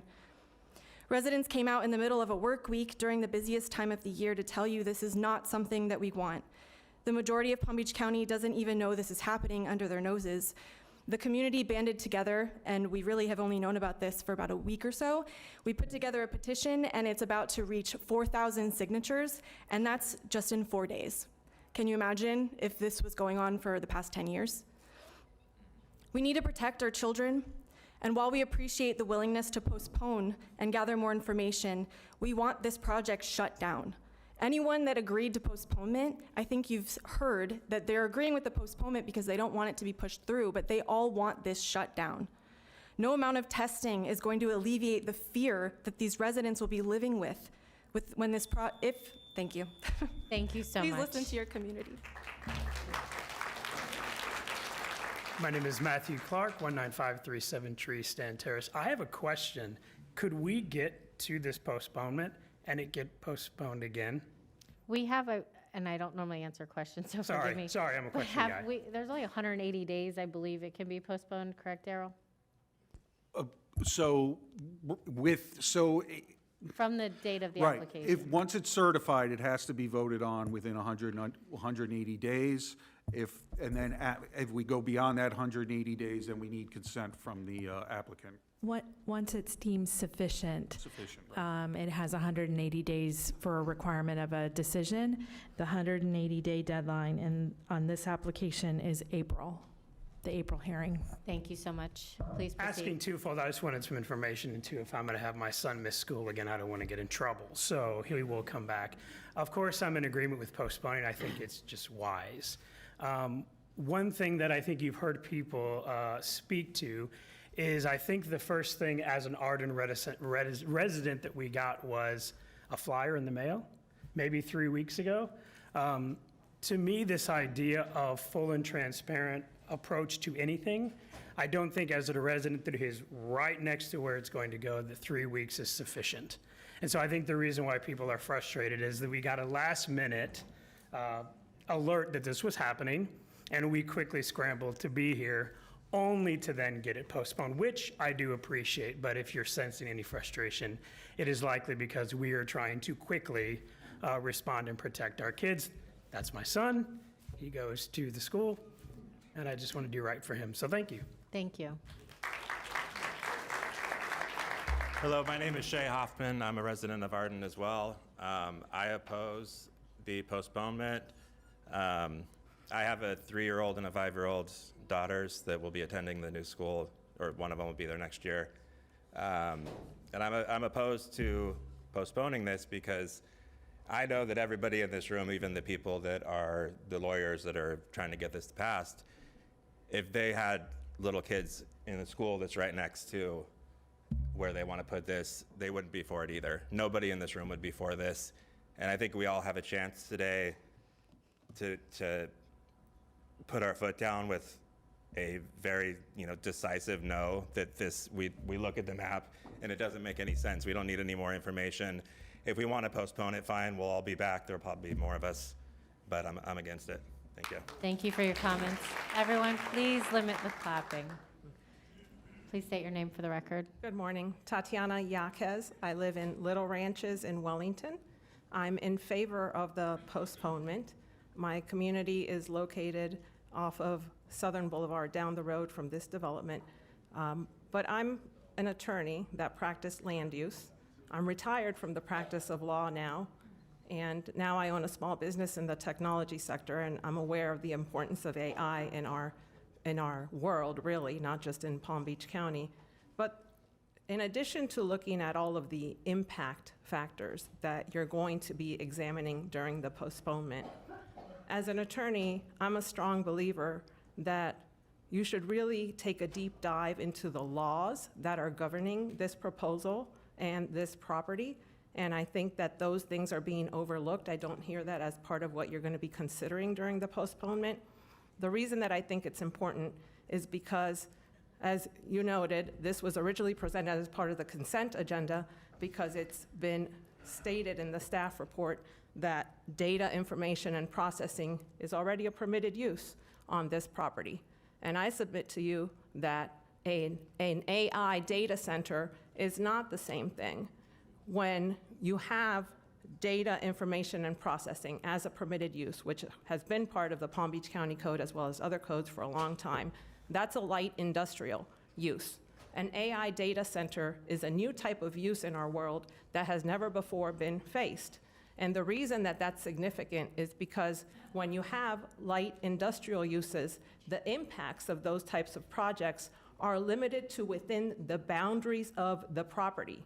And I think that from what you can hear today and from the fact that you're postponing it to get more information about exterior impacts of this project beyond the property boundaries, that it's actually going to be a heavy industrial use, which is not permitted on the property. So All right, our please next do a deep speaker dive. is Thank you. Robert For your comments. LeBruno, Ben Brown, Elizabeth Padich, Kefim Hilaire, St. Hilaire, and Matt Hernandez. Please state your name for the record. Sure, Robert LeBruno. I'm a resident of Wellington and also Arden. I'm also a 29-year expert in data centers, and I could tell you nowhere in the world is a data center built this close to a residential community. Nowhere. Anywhere in the world, the United States, actually. And it was originally approved as a warehouse. Now they switched it to a mega hyperscale AI data center. That has massive implications. Ernie is insulting you by saying there's no hard data, that this stuff is dangerous. I can tell you it is dangerous to your health, not your ears, your lungs. Are you for or against the postponement? I'm for the postponement, but so that we can do additional studies. And I don't think this is enough time, by the way. There's definitely not enough time. The emissions of hundreds of megawatt generators that will be tested weekly needs to be studied. The emissions of expanding the power plant that they know they have to expand cannot handle this load. What is that going to do to the air? Legionnaire's disease that has a 10% fatality rate and is from the data center cooling towers that will be there. They have all this data already.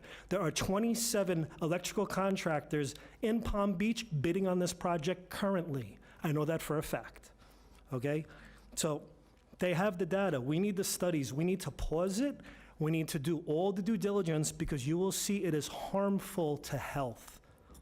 And that is something we need to take into consideration. There's 100,000 residents within 10 miles of this data center. They can move this data center anywhere they want. They have unlimited resources. It doesn't need to be there. Thank you. What was your name again, sir? Robert LeBruno, and I appreciate if you would all tell me what you like for coffee and lunch, because I'll be visiting all of you, calling and sending emails. And my boss allowed me to be here today and come here every day until this is stopped. And he builds data centers for a living. Everyone, please. Ma'am, please state your name for the record. Hi, I'm Elizabeth Pandich from Wellington, Florida. I'm a professional equestrian. I am for the postponement with some caveats to include.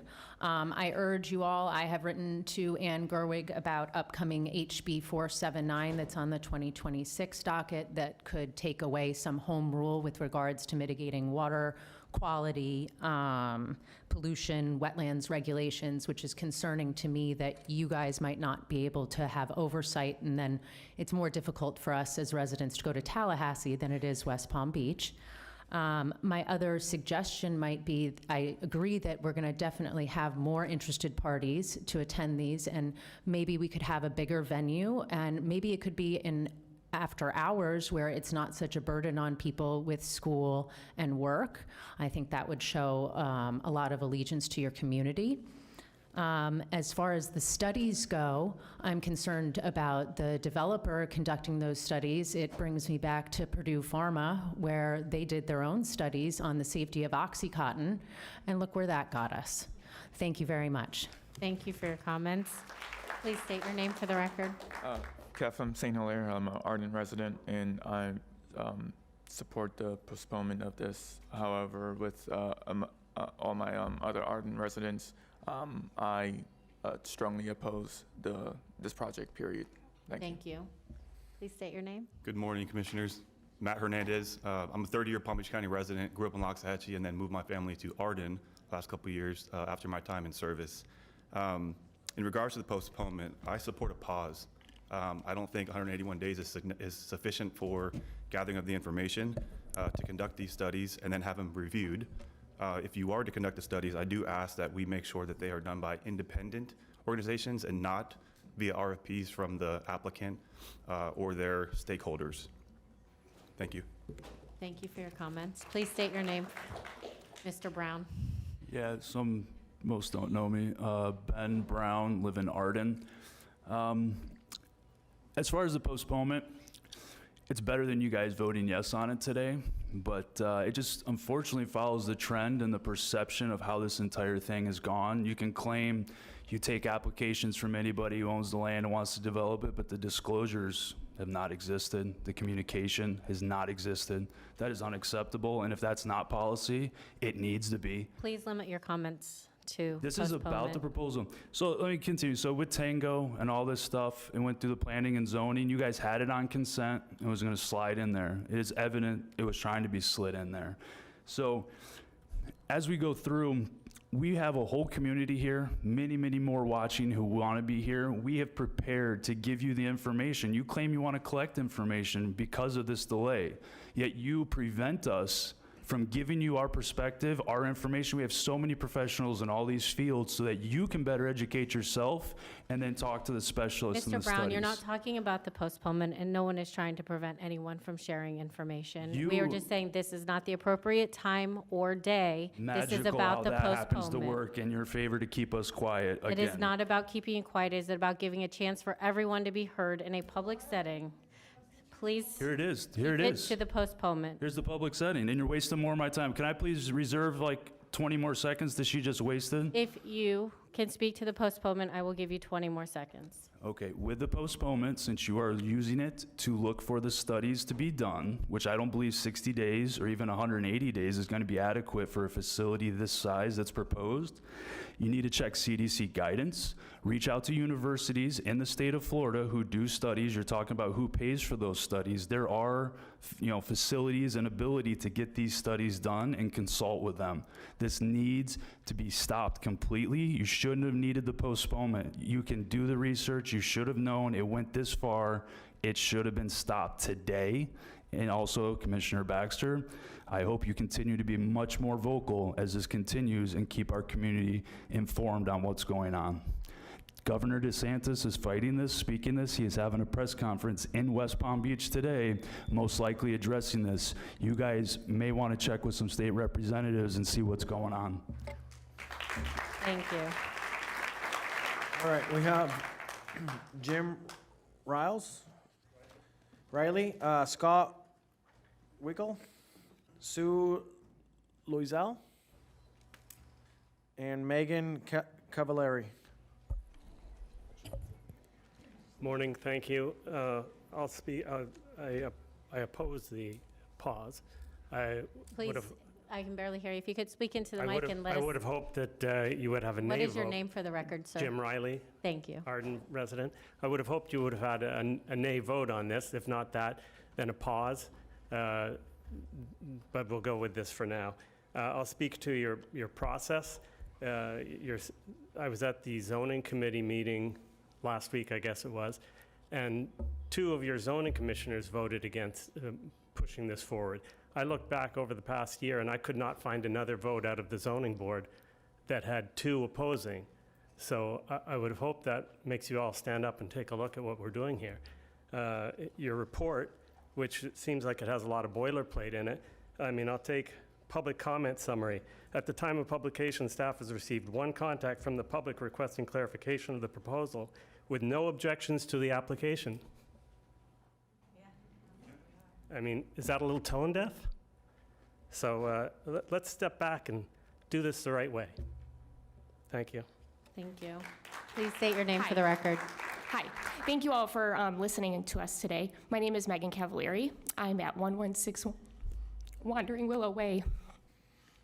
I'm a mom of 3 little kids that go to that school that's not even on the map. It is my duty as their mom to protect them. I'm sure many of you are parents, and you would not want this in your backyard. I'm on Wandering Willow Way, which means that I am the last street before. So my backyard will be this AI data center. It's my job to protect my children. I really, really hope you're listening to these people in this room today. We don't want it. It's not to postpone, okay? The postponement is giving 60 more days for them to gather more time to sweep things under the rug, okay? Thank you. The postponement is just more time. We don't need more time. We know what we want. And you all are, it's your job to do what we would like, or to at least hear us, okay? Thank you. Thanks. Please state your name for the record. Yes, my name is Sue Loisel, 19711 Weather Vane Way. I'm within 1,000 feet from the center. Right in front of the school is my home. I, being a former elected official for the town of Cutler Bay, the vice mayor, I know that you all are put in a tough spot many times about variances, about land use, all of this. But you're not put in a tough spot today. This is a no-brainer.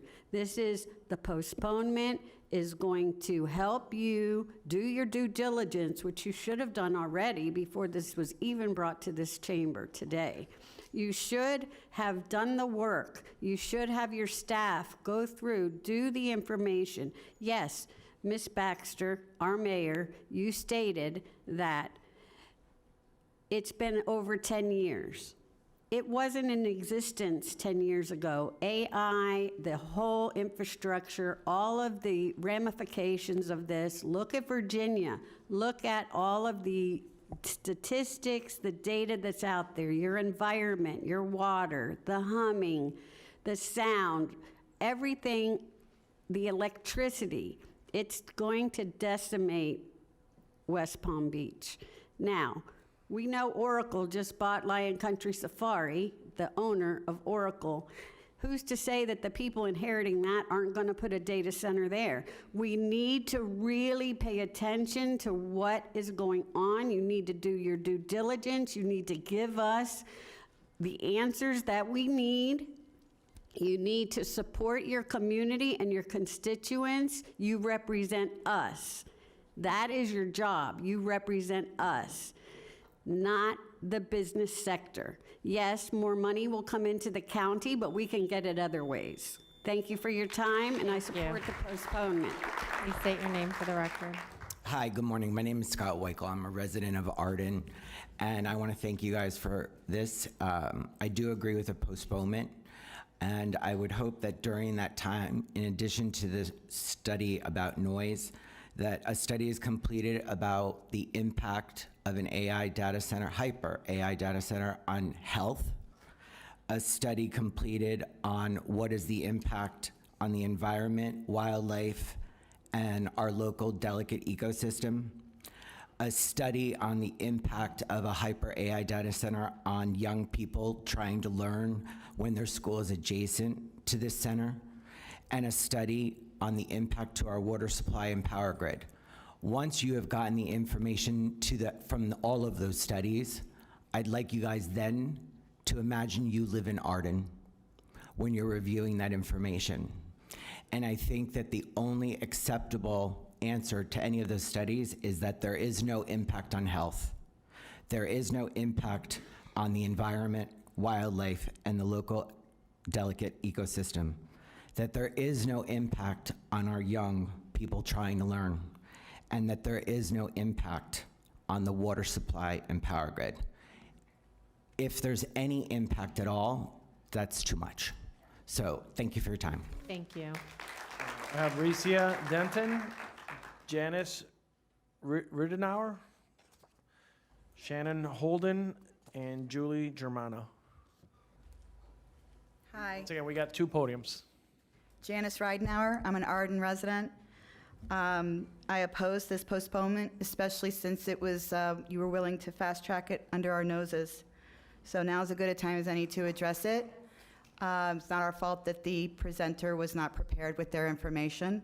I was at the zoning committee meeting also. Arden is more than 2,300 homes. We're close to 10,000 human souls that live there. More than half of them are children. And we are defending ourselves again. I stand here again for the second time asking for protection for Arden. The first time was with the racetrack. I've met with most of you over that. But I learned a lot from that. I've learned about noise studies and how this works. So from the racetrack battle, we learned two truths. Real impact studies matter, and we need a compatibility study, and we need a study for the full scope of when this is completely built out. There's supposed to be 11 buildings through 4 phases with room for more. So it's not just this one building and the warehouse that's going to remain empty till they fill it with servers. And variances, the other thing we learned is that variances can be granted when the county wants something, even if it puts us at risk. So the 2016 zoning was never meant for a data center of this scale, and you guys know it. Because if you did, why did you approve Arden to even be built in the first place? Okay, because you've put us in a very bad spot. You allowed us to move out there to live in this peaceful environment. And by the way, we are families, teachers, first responders, veterans, and retirees who simply want to live peacefully and safely. And every year, so far 2 years in a row, we're asking for protection and defending ourselves from that. Okay? So you have the power and the responsibility to provide it. Thank you. Please state your name for the record. Shannon Holden. I'm an Arden resident and a mother from Saddleview. Sorry. Very involved at Saddleview. A lot of familiar faces here for me. And it's a school you've invested beautifully in, and they're taking it and making it the best thing that I've ever seen for it. So thank you for that investment. It's come to life in a beautiful way. With that investment, during this postponement, which I do support this postponement, I request 3 things from you all during this. One being, in the agenda posted online in red were these decibel requirements that you are requesting. And looking at those, there's a UC Davis study on that 50 to 60 range that you're requesting that they stay in, that the studies say that in the 50 to 60 decibel range, noise pollution interferes with speech and language development, decreases concentration, impairs memory retention, and increases blood pressure. A paper published in the Frontiers in Psychology includes that indoor noise and reverberation in classroom settings were found to be associated with poor performance of the children in verbal tasks, essentially throwing away your investment of Saddleview. In addition, you mentioned last night, I did catch wind about this closed loop water system that is different than maybe we're comparing to what is in the rest of the country. I really encourage looking at data of that compared to the others and really seeing the variance. There is a headline that is tied, or sorry, like a subline that is tied to that closed loop being known as false water savings due to leakage and other necessary ramifications that just counter it. Please ask for the data on those.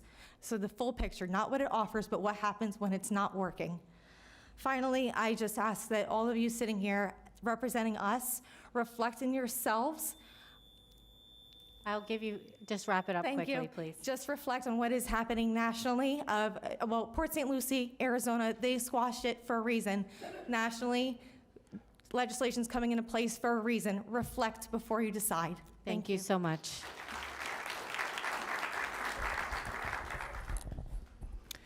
Good morning. My name is Recia Denton. I do not live in Arden, but I am a resident of Wellington.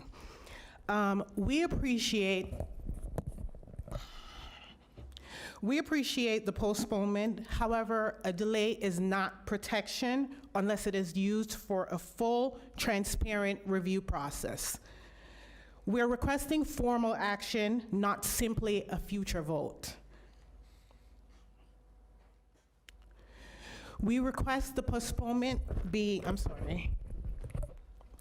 We're requesting this postponement be conditioned on the completion of a couple of items: an environment impact assessment, noise study at school boundaries, air quality modeling for generators, emergency response planning, construction traffic management, utility capacity analysis, and school board consultation. This is not just about the noise. There's a lot more to this. 60 days is not enough for you guys to go over this. We also ask, we're requesting written notice, not just an agenda. We would like notice to the residents as well as for the school board. We ask the city as well to confirm when and where public access to new studies and documents will be provided. We also would like you to know postponement does not remove responsibility. We're initiating public records requests and legal review during this delay. Thank you. Thank you. Please state your name for the record. Good morning. My name is Julie Germana. I'm also an Arden resident. Just want to let you know that, yes, like Ben said, postponement is better than approving. We do appreciate that, and more information for everyone, for you, for us, for the whole of Palm Beach County. It's great. But why, after 10 years that this has been approved, that they're just now wanting to do studies?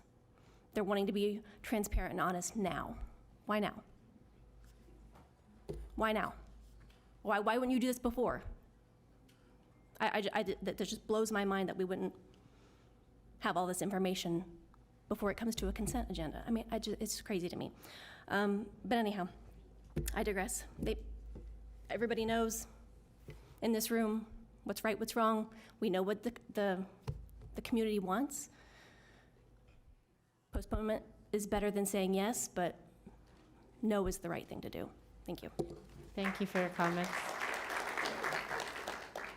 So we have 18 non-speaking cards, and then we have 92 emails that will be filed with the clerk. Thank you so much. So that will conclude public comments. Attorney Darrell? Yeah, Darren. Karen, sorry. I just want to, I believe when the motion was made, there was no date set forth in the, I think we've heard. I just want the board to consider potentially amending the motion. I know the request was for a February 26th hearing date. I'll wait to hear from my fellow commissioners, but I don't want to stick to a time certain of 60 days in case we do need more time. So what happens if we don't set a date and we just say future postponement? Well, Wendy. I don't know, do you want it remanded back to staff?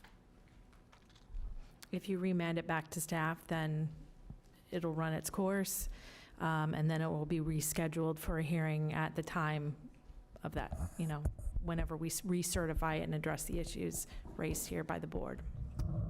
That sounds like an option to me. Commissioner Sachs, you're recognized.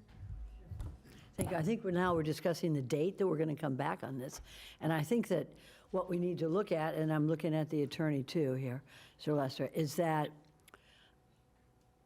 our county processes on this, and I had strong words with you and your staff yesterday, and I apologize for that. But when I saw that this issue was on consent, now I realize what happened. We approved this, Mayor, and a date that AI didn't even exist. What we approved was a data processing center, which is basically what was used in the 60s and 70s in data processing. It wasn't artificial intelligence. So when we saw this, and we need to really update our policy and procedure in our county staff, I don't think our staff, and maybe I didn't realize it either, that this wasn't an AI data center. This was a data center. That's a big difference. So when I had words with staff about why in the hell is this in consent, I didn't realize the difference, and the difference is huge. So what I would say right now is that this application has to be resent to us, and it's got to be resent with the idea that this is not a data center. This is an AI high-end data center. It is completely different. No. It's, Everyone, please. This is about staff and what we are looking at, because these are things that in 2025 is a whole new world for us. And we just need to keep up with it. And I think we need to make sure that our processes here are updated. Secondly, I don't like sending out flyers on an issue that is of this magnitude and so close to residential. So I'd like to see our staff look at doing letters and certified letters to schools and school boards and residents of this community. And third, I think we do need to wait until after, and I'm talking again to the date that we're going to have this reapply. We're going through legislation in the state. We're going through legislation in the federal government. And before we approve anything, we need to make sure that legally, is this something we can do as a county? And so let's see what the state legislature passes with regard to these high-end, complex industrial data centers in terms of location and certainly in terms of the studies that are coming out. So most respectfully, Mayor, and to our attorney and to the head of our zoning, I think that we need to review this, listen to my other colleagues in terms of, is this application ripe for us to review at this time? Because I thought it was coming in as a data center. We did too. That's why it was on consent. So I think it needs to be, I think that, number one, I don't know if I can do it, but I want to reject the whole application because it's not proper. I didn't mean to do that. I'm sorry. Let's be cool. I think, so, Matt, I'd like to see us review this in terms of the application, what was applied for in 2017 and what is being applied for today in terms of its legality, Mr. Attorney. Because I think that this is something, before we get a date, that we need to review first. So that's all I'm going to say. Thank you. Thank you, Commissioner Sachs. Commissioner or Vice Mayor Woodward, you're recognized. Thank you, Mayor. And I think my question is maybe for legal or staff at this point. It's a two-part question. One being, for my own clarification, can you clear up exactly what the current property rights are on this site? And also, because this is a quasi-judicial hearing, what are our parameters for discussion on this vote? Sure. Perhaps staff can talk to the existing uses and allowances on the site as far as zoning goes. That would be the current property rights. But I can address the quasi-judicial scope. Right now, this is a postponement. The postponement vote is not quasi-judicial. The actual application, when it comes back, if it comes back, would be subject to quasi-judicial procedures, which means there are certain procedural requirements, due process, as in the applicant having an opportunity to speak, public have an opportunity to speak, the applicant has an opportunity to rebut anything and cross-examine applicant or public comments. And as far as your decision, it must be based on competent substantial evidence on the record, which is an elevated level of evidence. It can't just be a mere opinion or something that isn't fact-based. And there are certain standards of approval associated with every application. For example, the development order amendment has, I believe, 8 standards of approval. And each one, there has to be a determination by the board that it has been satisfied based on competent substantial evidence on the record. So it's... So as far as what we're voting on right now, because there is a motion on the floor and a second for postponement, we can take that vote. If that vote fails, then we have to go into the full quasi-judicial hearing where all of what you just said has to take place. Correct. Okay, so thank you for that clarification. And then if you could, just to let us know, moving forward, what are the current property rights on this site? Okay, so This particular property has an Economic Development Center future land use designation, and in that approval by the board, there were limitations on the square footage for 491,749 square feet of light industrial uses and 2,786,577 square feet of warehouse uses or other uses which do not exceed the equivalent traffic generating trips. So it's multiple uses that are allowed in the EDC flu as long as it meets those limitations that are described in the conditions of approval with the future land use element. Following that approval, they received an approval by the Board of County Commissioners for their master plan. And in that master plan, the square footage that currently exists on that approval is for 2,020,000 square feet of warehouse uses or other permitted uses allowed in the Economic Development Center flu, which includes data information processing, warehouse uses, and so forth. So right now, the current approval is 2,027,000 square feet. From the original approvals that they have, they've also received time extensions by the state in order to commence development. So the state has preempted local government and extended build-out times for that, those numbers as well. But the current approval, the master plan for 2,020,000 square feet. And when we had data center put in there, or we have that as in our current code, because this other stuff didn't exist yet. We don't have anything in our code that currently captures this. Is that correct? Under that direction, when that application came through, the zoning director at that time said that a data center falls under data information and processing. So that's how that use is approved on this application. Okay, well, if I could, I would just say I support the postponement of this at this time because there's a lot that we don't know, and there's a lot of moving parts that, legislation has been mentioned, a lot of studies, questions. There's a lot of people here who have questions as well, and this is new. It's evolving, so I very much support it. I don't know about the time certain part. I know the request in February, it sounded good to me. I'm not hard and fast on that, but if that's not the will of the rest of the board, but I do support a postponement. Otherwise, we are starting this quasi-judicial process right now, and we have to actually do the full process because that is what this hearing does.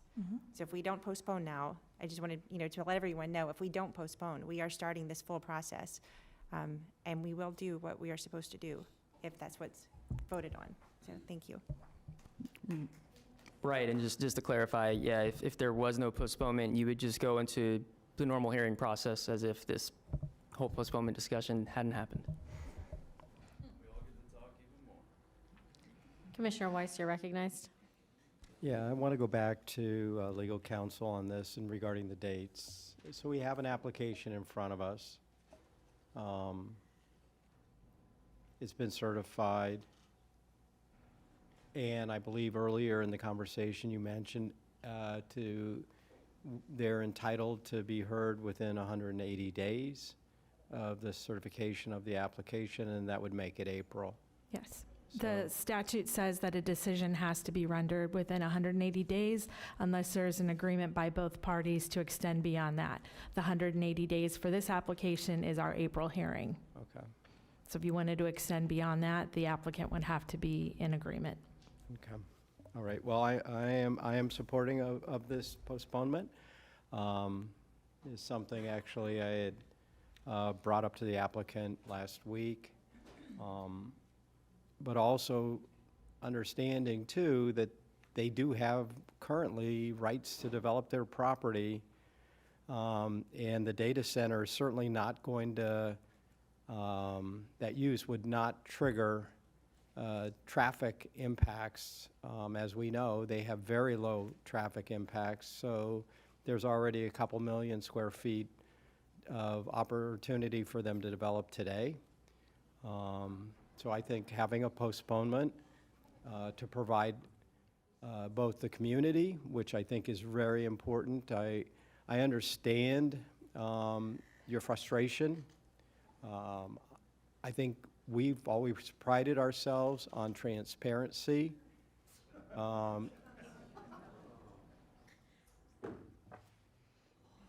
being transparent and providing an opportunity for folks to understand what's happening. In this case, you know, we had a hearing on this property last January. We didn't hear from anybody, and I think that's, excuse me. It's a secret. I was. Excuse me, everyone, please be respectful. Commissioner Weiss. Okay. We had a hearing on this, and I'm just speaking honestly from how I am expecting the applicant viewed this, and staff, that there was no input from the public about that. We had a hearing, and I believe in 2017, and actually 2018, we had another hearing on this, and we didn't hear from the public.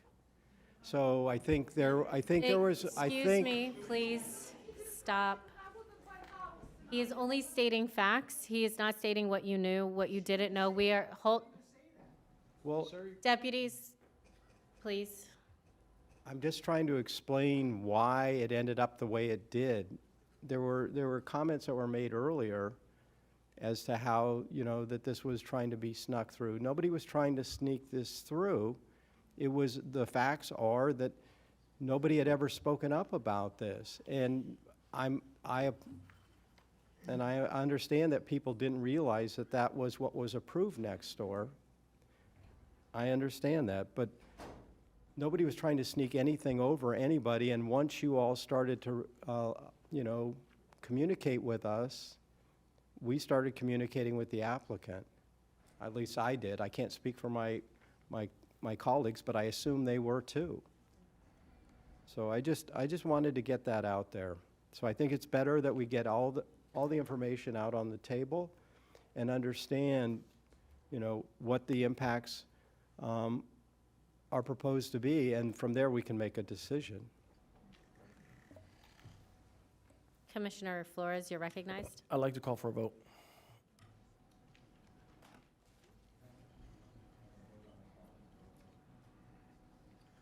We have a motion and a second. You have to vote on that. Okay. Commissioner Sachs, I was going to. Thank you. I want to ask our lawyer, looking at our zoning application staff report, and if you could all review it at the same time or maybe have it memorized, but it states here that this is for a data and information processing data center used to be one space, was previously approved. My question is this, it's a legal question. Is the applicant today petitioning for an AI data center or for a word processing data center? I think that's Please turn your mic on. That's more of a factual question, but as far as which use it would be, it's been determined that it would fall within that data information and processing use, which is a use that's allowed in this zoning district. I don't think we have and I'm looking at experts here, I'm not an expert. Do we have a zoning ordinance that will require certain conditions for an AI, industrial AI data center today? Because this goes back to data processing. I mean, I did data process, but AI, artificial intelligence, it's a different animal. It's like asking for, I want a horse stall for 3 horses, or I want a racetrack. Now, if two different things, dealing with equestrian, right? So, and I think this is where the issue laid in our staff saying it's okay to do this. We did it back in 2017, but is it the same animal legally that we are looking at today? It's, go ahead. Data information and processing is the, under which, back in 2016, the applicant had presented the future land use application, and in that staff report, numerous references are to a large data center, and that was in 2016. And we did not have artificial intelligence in 2016. I just asked ChatGPT. She said she didn't exist. She wasn't born in 2016. So what I'm saying is that, can we approve today a small data center? Is that what, are we going to postpone this for a small data center? Or do the applicants want an AI data center? AI data center is not specifically called out in the code. Okay, that's So- what I thought. Is So it it called doesn't out in even the exist. application? It is, but I have to look at the application. If it specifically says AI data center, and the applicant can come in, but it says data center, I know that. So, Thank you. Commissioner Powell, you're recognized. Thank you for that, Madam Mayor. And with regard to this particular issue, especially that Commissioner Sachs is discussing, the data and information processing in the ULDC, under the definition, and when we talk about zoning and land uses, under the definition, a lot of these specific things are not called out. It's like, if you look at a type 1 restaurant, it doesn't necessarily say if it's a drive-through or if it gives it a brand. So when this, I'm imagining when this originally came through, the definition of this being an establishment for business offices of an industrial nature, including corporate centers associated with uses such as manufacturing and processing plants or similar industrial complexes, mass bulk processing, and telemarketing centers. The use is often integrated into campus-style developments and not frequented by the general public. That's kind of what's described in the application that we have in front of us. And if you look at it, the original application, how much of that application was specifically established for a data center when it was, and what we're looking at prior to what was proposed to be, what is proposed to be postponed, but what was proposed for today, how many square feet or how much of the development was supposed to be data center? I'm scrolling through the planning report. I can't account for what had happened in the planning application, so I might be able to defer to Travis. Ernie, or do you know the Tweed, answer to but, this? Would you please come forward?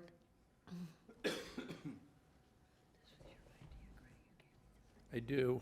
Mayor and Commissioner Powell, the 2016 and then the update, the original application was to create a data center, which is essentially a building full of computers. So what's being proposed today is a building full of computers.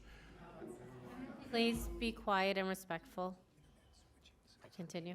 It's a building full of computers. So from a substantive perspective, the EDC land use exists on the property. The data and information processing use is allowed on the property. It's been approved for those uses.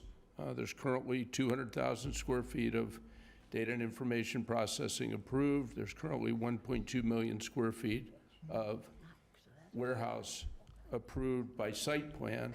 And then we have the requirements under the Land Development Code. So we've complied with all of the rules and regulations of the county. What I also wanted to add, I've been listening, I've been taking notes. We do the projects the best way that we can, and we always do. What I would suggest, given the conversation today, since there is legislation that is pending at the state level, and it is within the 180 days, I would suggest, and we would agree to, a postponement to the April meeting, which is within all of the rights of the property owner and allows us to see what the Florida legislature does with respect to the proposed legislation. So just to the postponement, not the merits of the application, we would agree to that extension if that's acceptable. Thank you so much, and I think that would be ideal. Thank you. So we would have an April timeframe, And- okay? and And thank- so would you like to amend your motion? Commissioner Flores?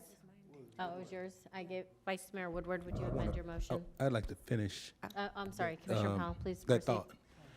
And I just want to be clear for the board as well, and for staff, when we're looking at this, what staff has brought before us, by definition, under the ULDC of what a data center and data and information processing is, this, what was being proposed falls under this. So there's no specific outtake for anything related to AI.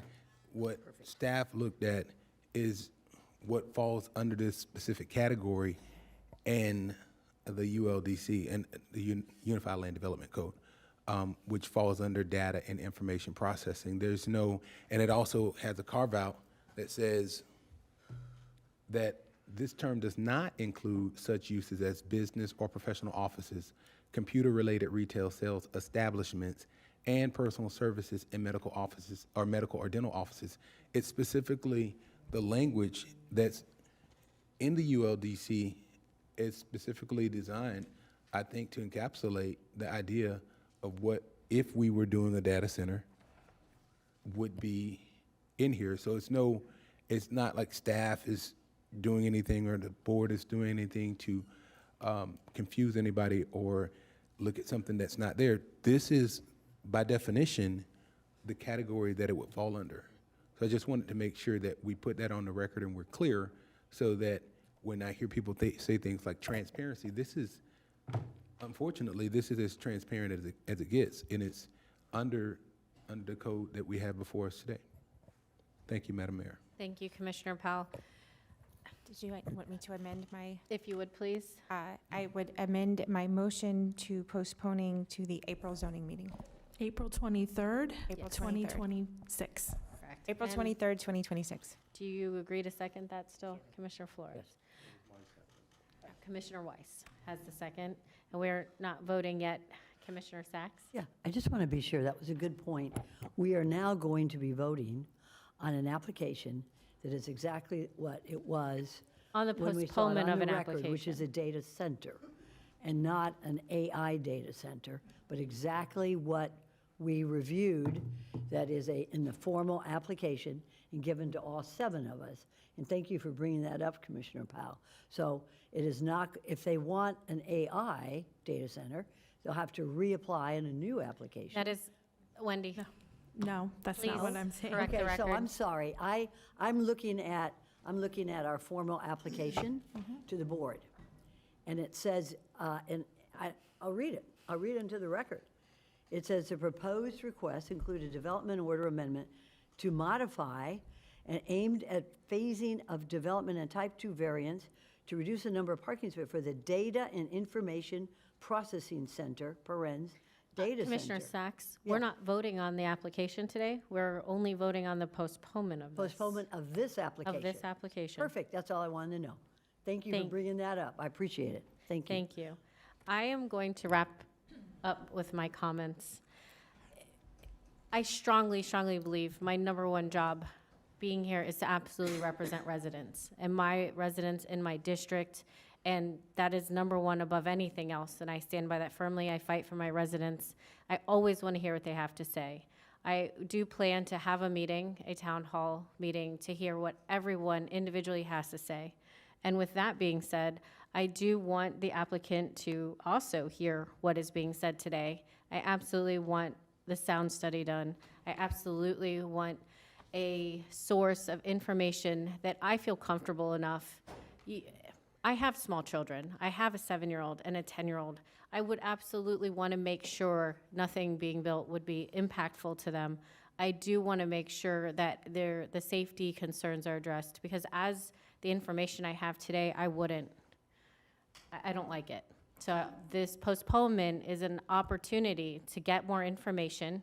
And if they can't prove with beyond a doubt that this is absolutely safe for the residents, I wouldn't support it. So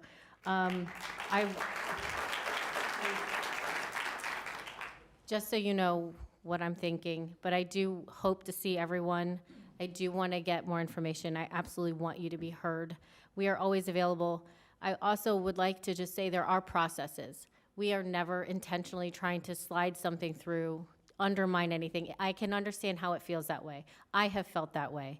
And I'm up here where I'm like, how did this happen? Where did this come from? It is never that intention. There have been meetings or there are certain things. I am happy you know about this now. I am very happy you came out. You want to be heard. And this is how a public process is supposed to work. So thank you. I apologize that you may need to come back at a future date. And I know I don't take it lightly that you had to take time off of work to be here and time out of your busy lives. So I greatly appreciate that, everyone. And with that being said, all in favor of the postponement until April 23rd, 26, say aye. Any opposed? Please see that that motion carries 7-0. Commissioner Marino. For disclosure purposes, I also met with Doug Murray, Joe Verdone, Hillary Machette, and filed a ton of emails. Thank you. Thank you. Moving on to regular agenda. We're going to take a 5-minute recess. Everyone.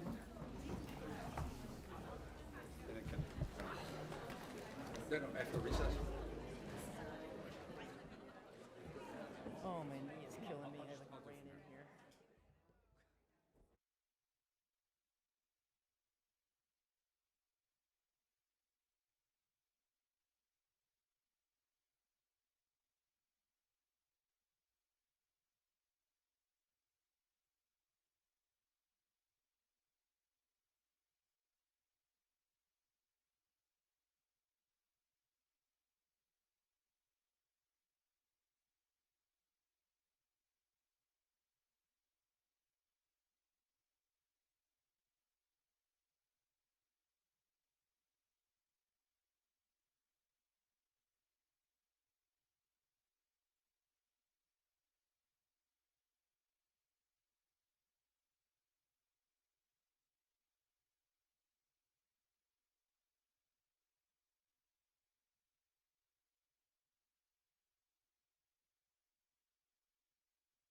Hello. Joe, could you get somebody? Ooh, yay. Thank you. If everyone could please take your seats.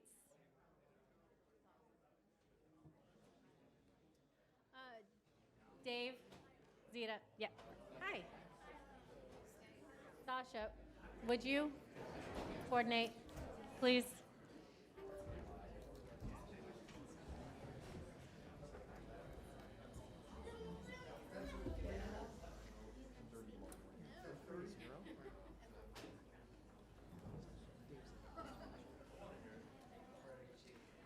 All right.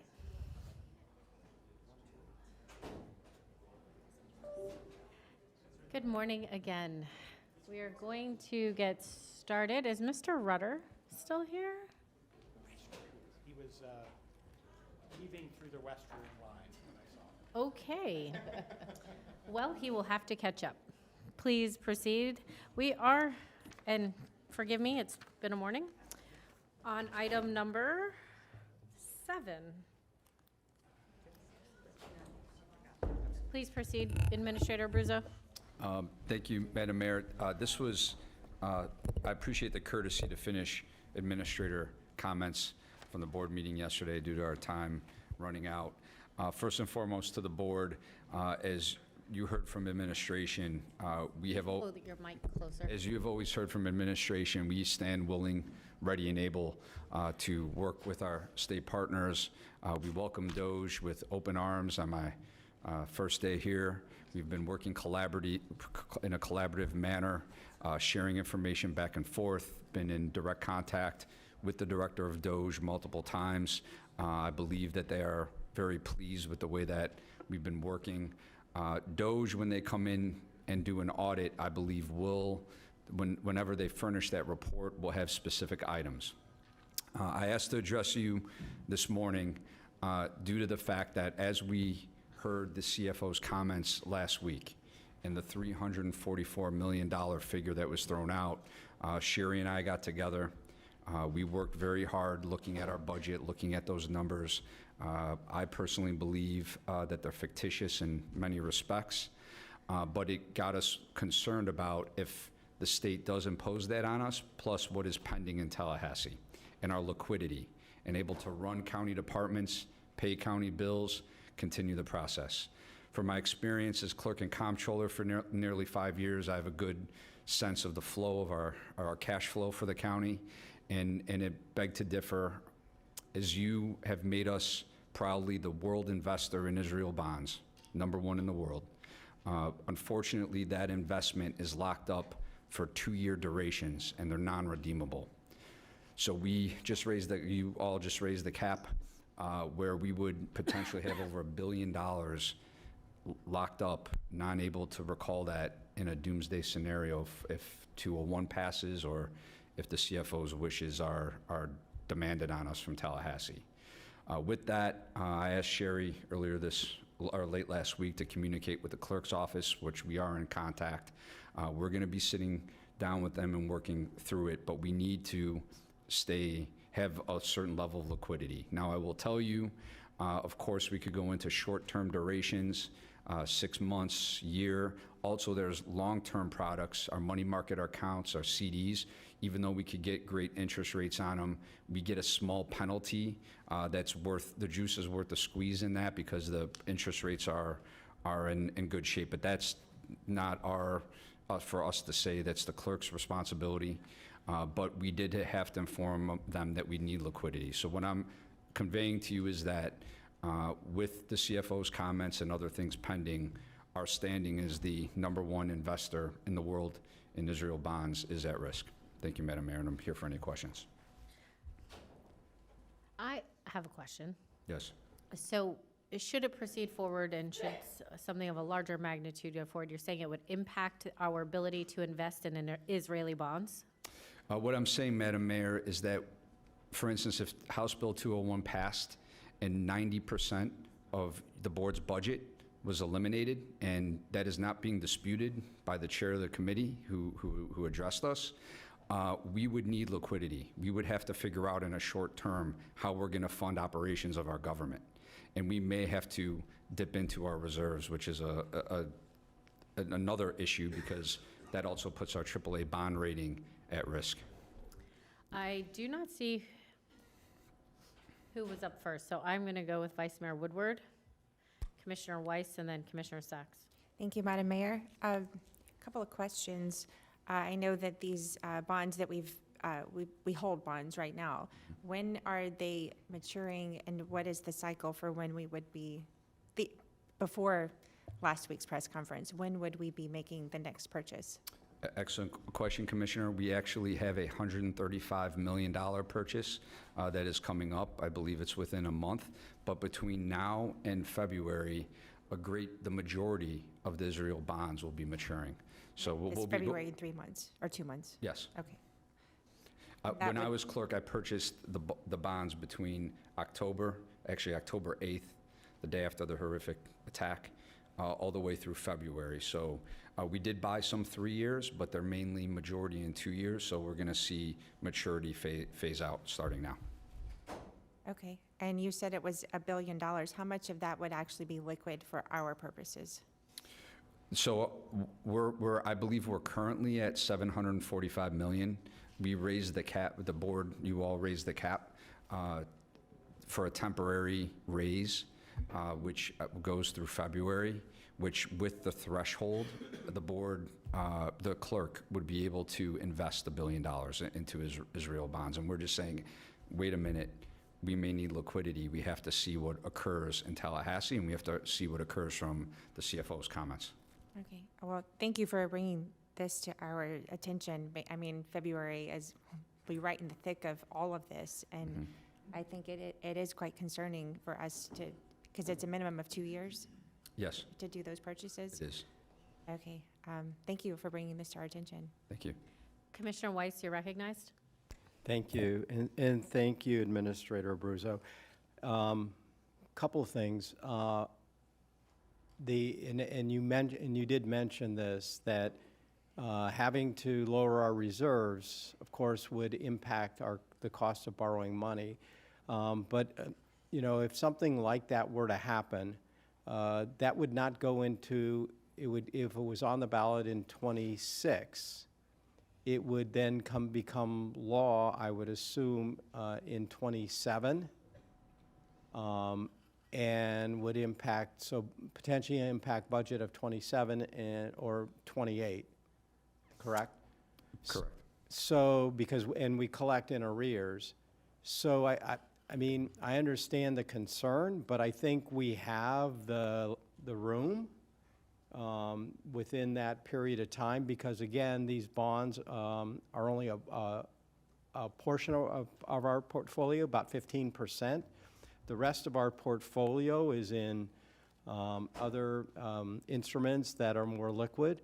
So, I think the clerk needs to be aware of this, but I think he can safely invest with us and continue to provide the liquidity that we need for that period of time, because, the other concern would be, are you going to continue to fund operations at the same level, knowing the revenues are not going to be there? And I mean, obviously, cuts are going to have to be made, and at this point, they're not talking about any replacement revenue, other than, I guess the board could raise taxes on commercial properties or non-homesteaded properties. We don't know what they're going to allow as it relates to sales tax. So maybe you can address those. Yep. Madam Mayor? Please address it, but also what would it be putting them at risk regardless? Answer that as well. Even if we proceed forward, I'm concerned, but please answer. I apologize, Mayor. Putting who at risk? Our ability to invest. So, thank you, Madam Mayor. The majority are 2-year durations, Commissioner, but there's hundreds of millions in 3-year durations, which is an issue. Just to let you know, the board portion that is in reserve is $420 million. $420 million. When I look at what's occurring, and as you heard from Chief Deputy Von Laren and the 90% threshold that appears to be moving forward, I personally, as your administrator, wouldn't feel comfortable unless we had liquidity of a high level if we are decimated to that level. I'm not fully advocating. We're going to be crunching numbers with our clerk. I did have a conversation with him. He's aware of our stance, but this is a serious issue, and to lock up money for 2 to 3 years, $1 billion would draw a red flag for myself at least. Well, I mean, we're looking at, I mean, in the meeting with the Investment Policy Committee, I mean, the plan moving forward, and correct me if I'm wrong, Sherry, was to make the bulk of repurchasing these bonds in January and have it concluded by the end of February. Correct. That was our thought. So we need to get this resolved relatively quickly if we want to make that window. And although that, you know, anything that the state passes with property taxes will impact our fiscal year '28 budget, we're going to know ahead of time what's going on the ballot, and I really think it impacts our '27 budget, because I think we really have to start preparing for those impacts in '28, you know, assuming that we won't know what the election results are, but I think we should have some thoughts on how we would want to, you know, assuming it would pass. Madam Mayor? And that's the ballot language, but I take what the CFO is saying seriously. $344 million, it's the reason I put in the public record request. You all control $720 million for all the other departments if you exclude the sheriff and the non-ad valorem. He's asking you all to cut basically half the budget of operations, which in our strong opinion, we would drop the minimal threshold for service to the community. Again, I like to stay, since we're looking at this rhetoric and at this proposed legislation, available, that I do not have to come to you and say, I don't know how we're going to fund certain things in our government. It's very dangerous. Thank you, Madam Mayor. Commissioner Marino, you're recognized. Thank you. So I guess my question would be, and I think, Joe, you might have answered it, but the general fund is about $720 million. Is that correct? That's your BCC departments and capital that you have the most flexibility over. And of the $1 billion, or soon to be $1 billion, the $745 million that we have right now, how much of that is applicable to our general fund? Because I know we have reserves for other cost centers throughout the county. So of these dollars, how much would be applicable to that? So, you know, we operate under a pooled cash, so it's all one cash account, so the investment covers all the funds. So I'd have to get back to you and let you just know what percentage of the general fund reserves out of all of it. It's probably 20%. So the follow-up to that would be, what funds do we have that aren't tied up for 2 years or 3 years? Liquid, because this is all about liquidity. Thank you, Madam Mayor. We will have that number, but I will tell you, even the longer-term durations that are in money markets and CDs, as I mentioned, they can redeem those early at a small penalty. And the interest, I want to be clear, wouldn't be, it is better often to go into those long-term investments and take the penalty for withdrawing than the interest rate you would get from a 6-month or a 1 year. And do we have an estimate of, if we pull this out, what are we losing in interest? Because a lot of this, you know, we talk about the gains that we've had in interest over the last several years, and that has helped our budget. Thank you, Madam Mayor. Madam Commissioner, sorry, old habits, Madam Mayor. We are going to be engaging with the clerk's office quite a bit over this and crunching the numbers, our side and their side. That's important that we're working in a collaborative way, but there are communications going back and forth via email and such, and I wanted to address the board because this is a big issue as we get down to the numbers and what I foresee as my past role. And we basically have probably about a month to figure this out. That's right, Matt. Okay. That's right. Thank you very much. Vice Mayor Woodward. Thank you, Madam Mayor. And just to clarify, because what we're talking about with budget constraints there's two parts to it. One is being whatever's going to come onto the ballot, but the other is Doge and FAFO, and this is a separate conversation because they're related, but they're not. And as I understand it, the number that was given to us is 344 million, was not part of the Doge audit. That is still coming. Madam Mayor? Thank you. Madam Vice Mayor, that is correct. The fallacy or what some reports weren't accurate. Doge is the executive office of the governor, completely separate than FAFO and what it appears the CFO is doing. We expect an actual Doge audit, a report that likely will go line item and say, the board may not agree with their findings, but we anticipate findings to come back based on departments, based on revenue, a very detailed report. What occurred from the CFO seems to be more of a personal opinion based on CPI, which is, I don't believe, anywhere near what Doge is doing. That's why they spent 2 days here, ran a computer program through all our departments. They've been asking us questions. It's more of a standardized audit. Now, I would like to say, in the past, when I was audit chairman in the legislature, audits took a long time, years, to get it right. I wasn't around when the AI and the computer systems that they developed and are running now. So things seem to be moving in the auditing world, both private and public sector, in a much lightning speed compared to when it had to be pure boots on the ground. Thank you, Madam Mayor. And just to follow up with understanding one of the reasons, because we did discuss this last night, just to kind of get my brain around it a little bit, the long-term investments that you were talking about that we can get for a penalty, we cannot do that with the Israeli bonds. That is correct, Vice Mayor. When we purchase Israel bonds 2 or 3 years, we're locked in. They're not recallable. We're stuck in those investments. So the time is the time. And I agree that the ballot language, and that we're going to have time afterwards on that, but the Doge audit is coming. I mean, I'm sure within the next few months or so we will get that, and we'll have to deal with those things. But that next year's budget is going to have to be considered. So what are the plans for the next month or so before this decision has to be made? Well, Madam Mayor.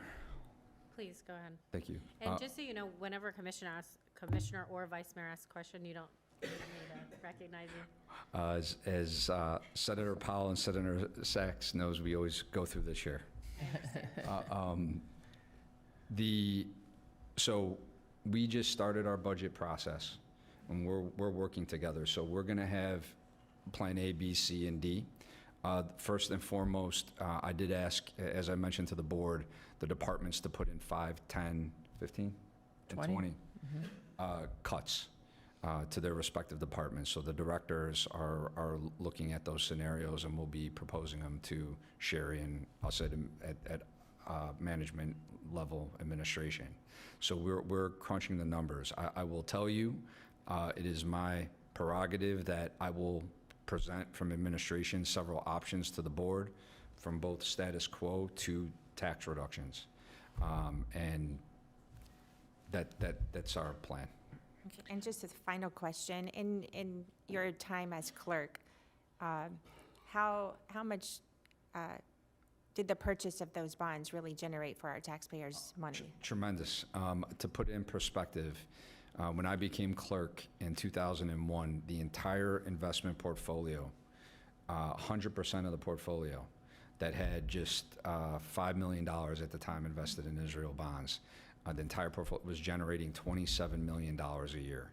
Just 15% of the Israeli bonds have been producing on average about $35 million a year. So 15% has been outperforming 100% of the portfolio.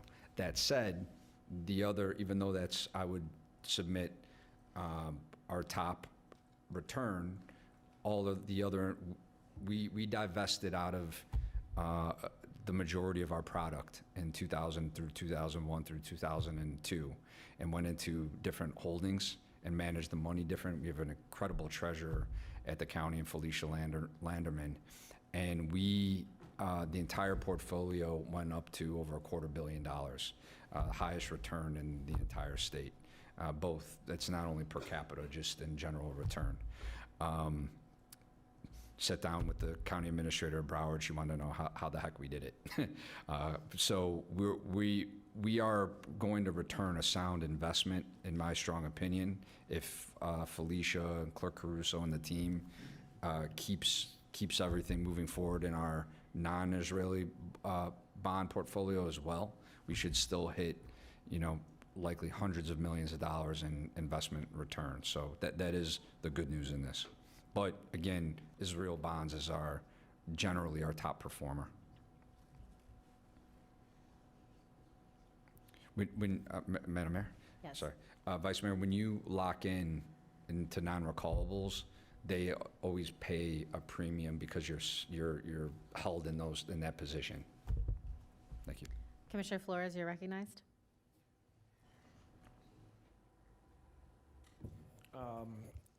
Administrator Abruzzo, I just want to say thank you for bringing this up to our attention and kind of keeping an eye on what's the climate out there.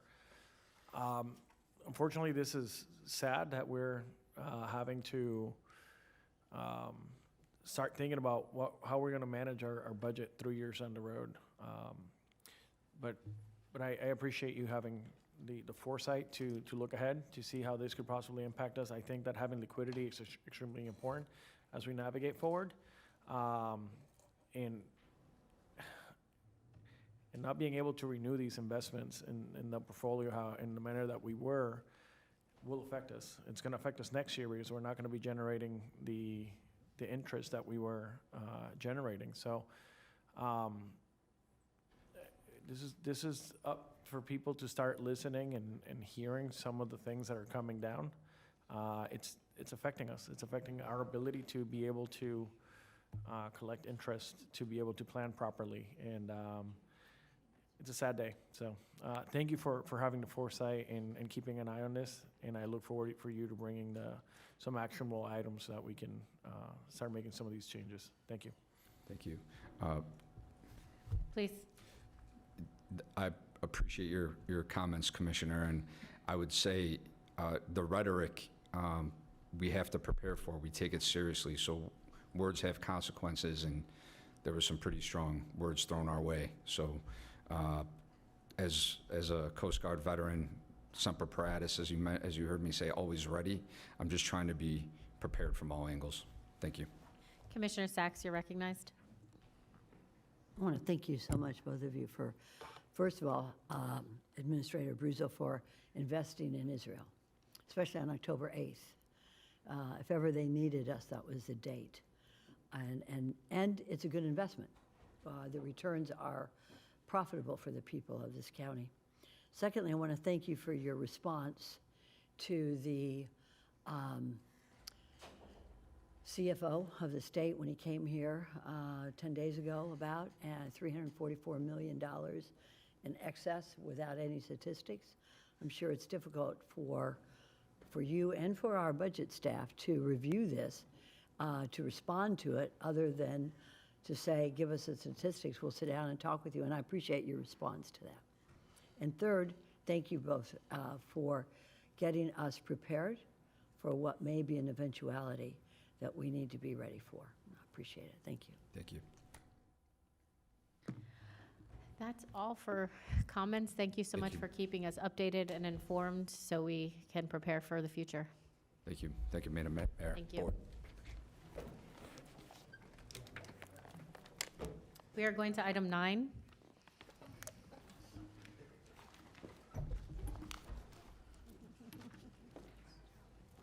American Heritage School.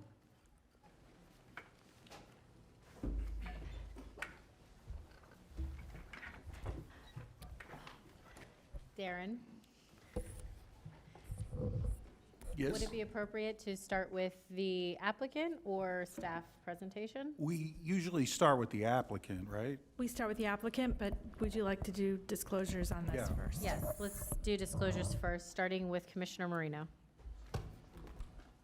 Thank you, Mayor. I met with Scott Backman, and I filed correspondence with the clerk.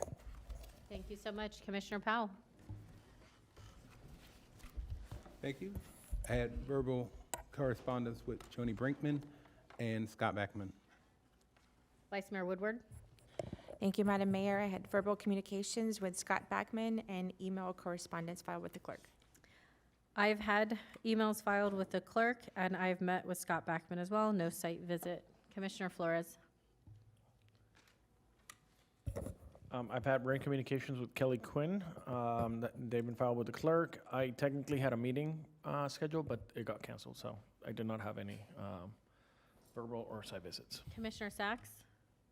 Thank you. At this time, I would like to state that I need to recuse myself because of the representation of Kings Point, which is one of the residents located close to the school. Thank you. Thank you. Commissioner Weiss, your disclosures for number 9, American Heritage School. Thank you, Mayor. I had verbal communication with Scott Backman, Joni Brinkman, and received email correspondence been filed with the clerk. Thank you so much. With that being said, if the applicant would please proceed. Thank you. Can you hear me? Yes. Okay. Joni Brinkman for the record with Urban Forgive Designs. me. Nope, can't hear you. Could you pull it? Yep, Okay. there we go, perfect. For the record, Joni Brinkman with Urban Design Studio on behalf of the applicant, American Heritage School. I do have a formal presentation, but if it's your pleasure, I can show it, or I can just do a brief narrative. The brief narrative is okay. always appreciated. Okay. Thank you. No problem. Just very briefly, what we're requesting is an increase in our student count from 1,639 to 2,500. There has been, there's one new building we're proposing on the campus. The rest of the site plan remains virtually unchanged with the exception of adding some parking in the demo of one building. And we've had a lot of outreach with the neighbors in the area. And to cut the story short, we're in agreement with all the conditions, but there was a lot of discussion, and Kings Point legal counsel is here. I do expect him to come up to speak. There were some conditions of approval that we were in agreement with, but from what I understand, there is a revised condition that probably needs to be read in the record because I did not see it on the add delete. And basically, Kings Point was asking for a signal, a school signal at their entrance on Flanders to Linton Boulevard. We're in agreement with that. We're fine. So I don't know if staff wants to just go into a little bit. Is that in the conditions of approval, staff? If they're agreeing to it? Engineering will be reading it into the record because it came after my add delete went out. Thank you so much. So really, unless someone else has any questions, we probably could have been on consent, but Thank you. I will. Staff, if you would read it into the record. Sure, I will. The property owner shall fund the cost of signal installation, if warranted, as determined by the county engineer on Linton Boulevard at Flanders Way. Signalization shall be a mast arm structure installation or as approved by the county engineer. The cost of the signalization shall also include all design costs and required utility relocation and right-of-way or easement acquisition. No building permits, then the rest of the language is very standard for all the signal conditions. You want me to read that? It's Not unless it's legally required. A and B doesn't change. It's just the beginning that he read into the record. Thank you so much. Do we have any comment cards on this item? Commissioner Flores? We have Gregory McAllen. If we could give him 3 minutes, please, Commissioner, or Vice Mayor. Gregory McAloon with Sachs and Kaplan, 6111 Broken Sound Parkway, Northwest, Suite 200, Boca Raton. Our only position as of this time and the only item to remain outstanding is the signalization at the intersection of Flanders Way and Linton Boulevard.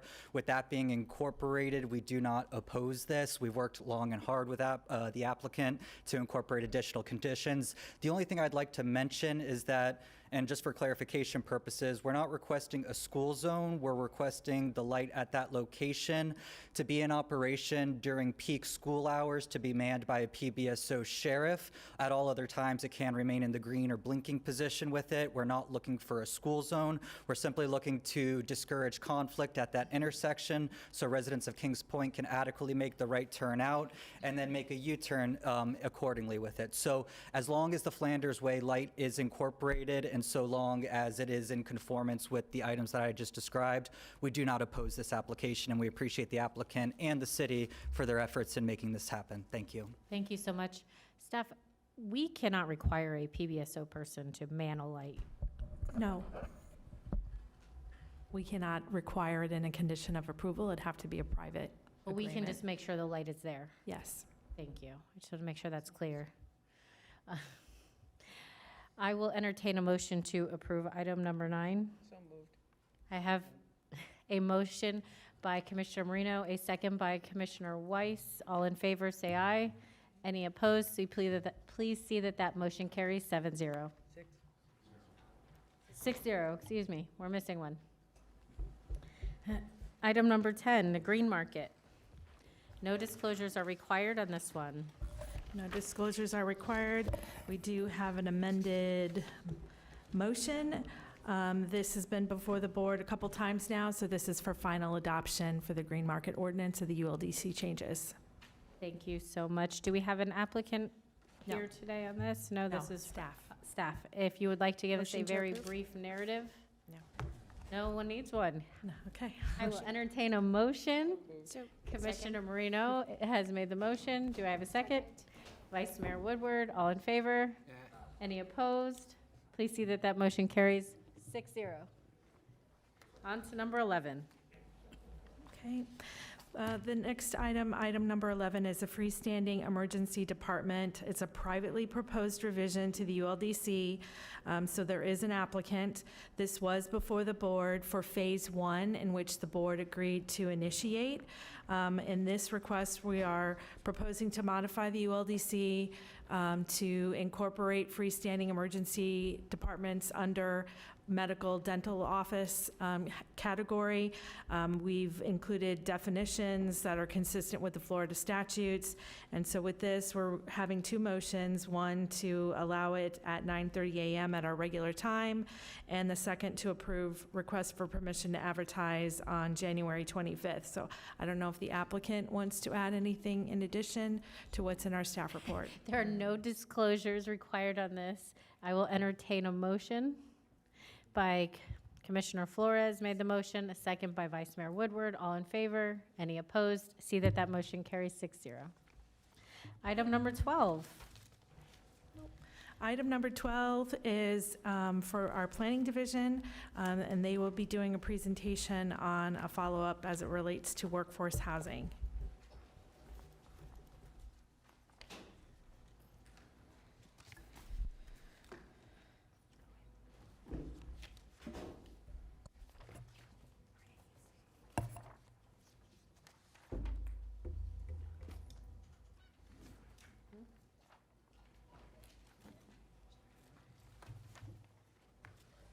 Were we provided the presentation? Oh, yes, we were. We were.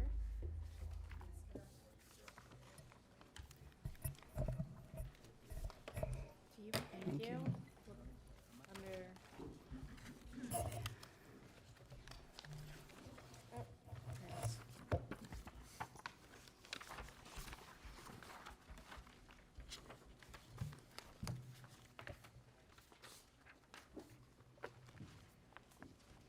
If you'd please begin. Sure. Good afternoon, Commissioners. We are here because you may recall back in August, the board discussed a number of different workforce housing topics. At that time, you gave staff direction to proceed with 2 items, which we are implementing, in the process of implementing, and you gave direction to not proceed with 2 of the other topics discussed, and then asked us to return with more information on 5 topics, and that's what we're here to do today.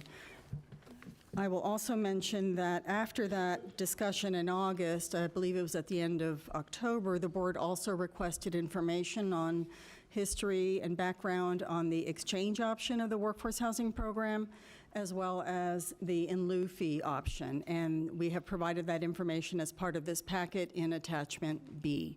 It's not going to be discussed today unless you have specific questions. So the first of the 5 topics that we were to bring more information back on had to do with providing density bonuses greater than 50% by right. The workforce housing program, the way it's set up today, is density bonuses up to 50% of the land use designation are essentially administratively approved. There is no requirement for board approval. Industry has requested that density bonuses beyond that be not done through a separate process that requires board approval, but that be permitted by right. This, of course, increases predictability for developers because they can know at the outset the amount of density that a project may have, but it does diminish board discretion in terms of decision-making on projects that are asking for larger density bonuses. We did look at other local government approaches to density bonuses, and I can tell you there is no single approach. There is no best practice with regard to this. Some local governments. And to reiterate, this is only in certain areas or certain zoned areas? Yes, the density bonuses apply only where the workforce housing program applies, which is only the urban suburban tier in the county, yes. Some local governments we looked at require the elected body's approval for any level of density bonus.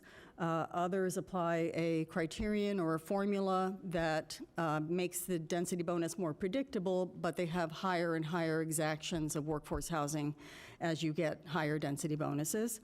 And so really, this is a policy decision for the board, what objective you want to achieve in balancing that predictability for the developer versus retaining discretion for the board. The second topic that we were to return with information on had to do with eliminating rental subcategories.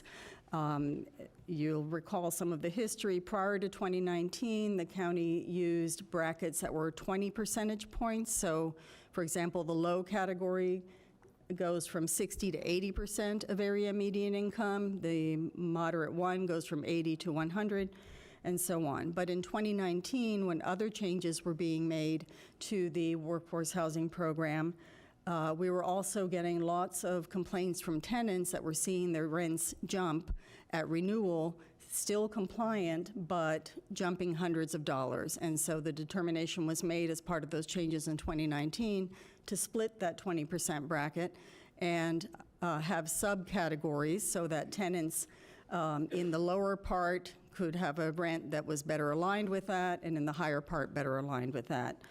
And help to prevent some of the financial hardships. Industry's request is to return to that 20% bracket.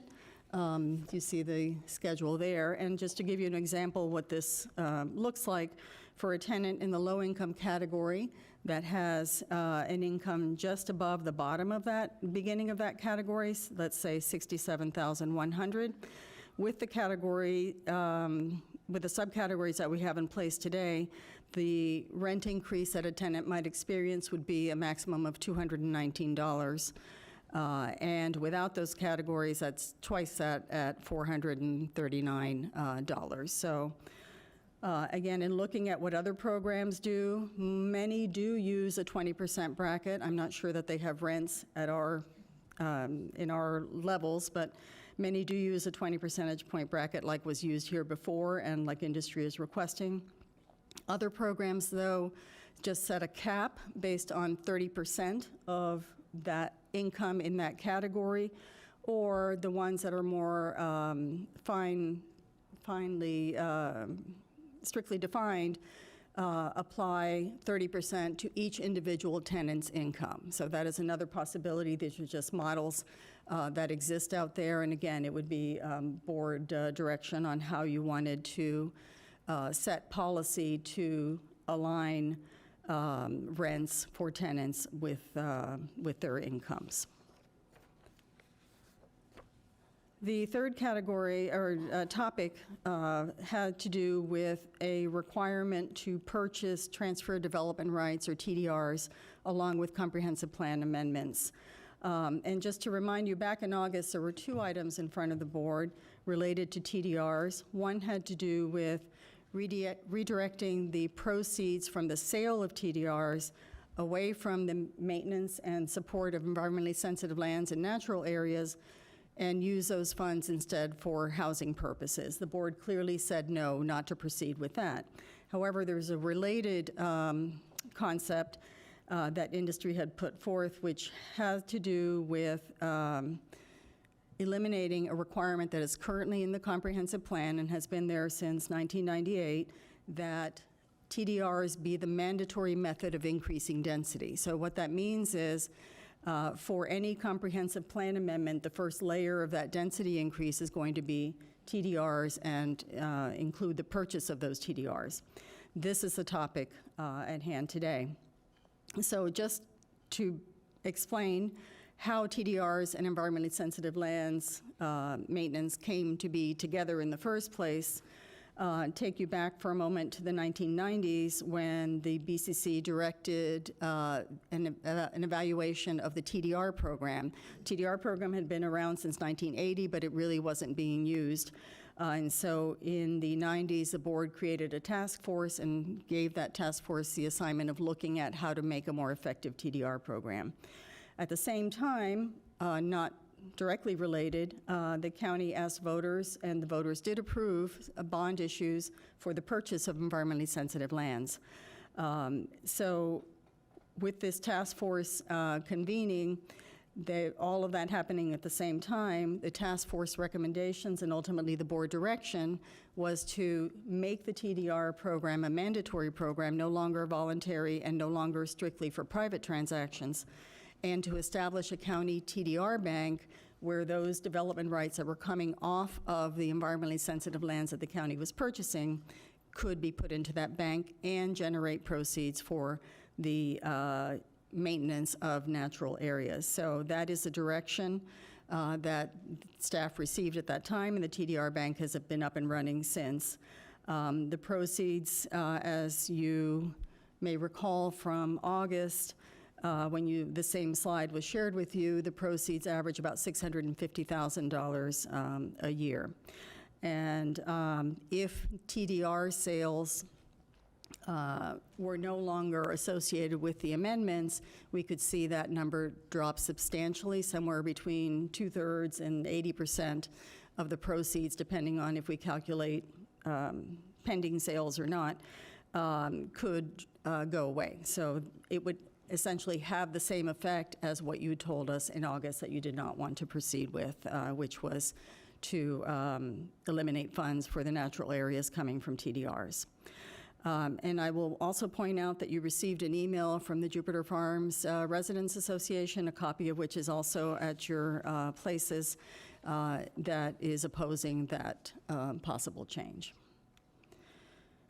Okay, the fourth item, just to point out here, before we leave this topic, so the industry request is to eliminate that requirement to purchase the TDRs, presumably because of the additional expense that it brings. But I do want to again highlight that when TDRs are purchased, 34% of them have to be used for workforce housing. If those units are provided on site, the price of the TDRs is discounted 95%.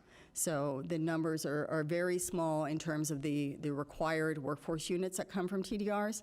And the developer has the option to purchase all of the TDRs at the workforce price if they want to increase the number of restricted units on the site.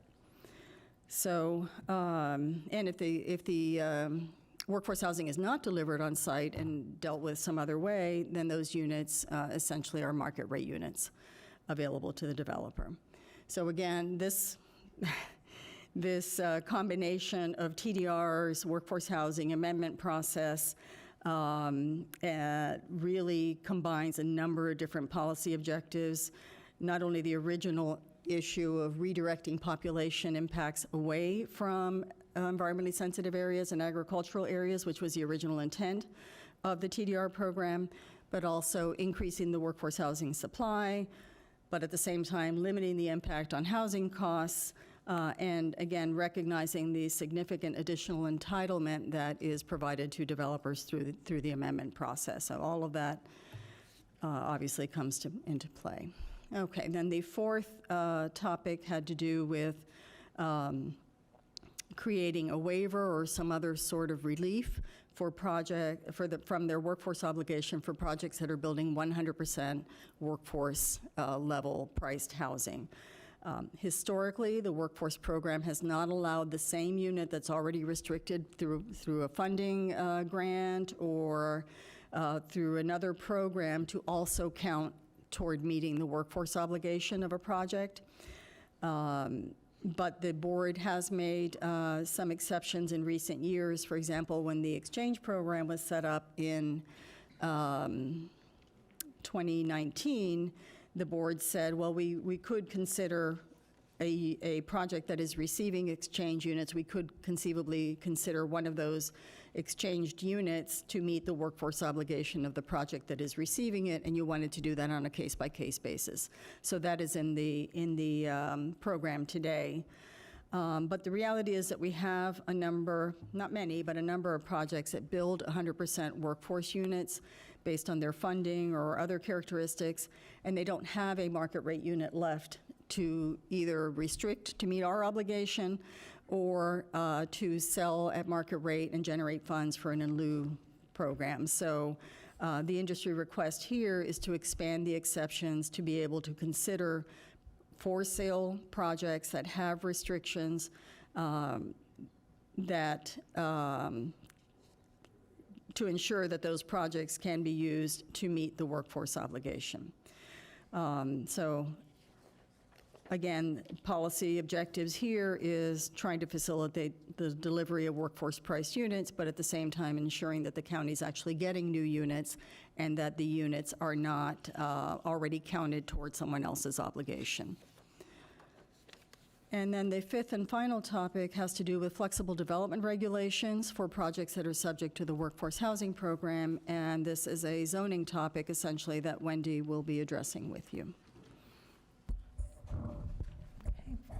So flexible regulations are built into Article 5G for those that are utilizing the full incentive program. So there's the limited incentive and the full incentive. So there are multiple, there's 6 different criterias that talk about the allowance of flexibility for the full incentive program, which include modifications to the RT zoning, T&D zoning PDR, single family and zero lot line, reductions in open space, credits towards traffic concurrency.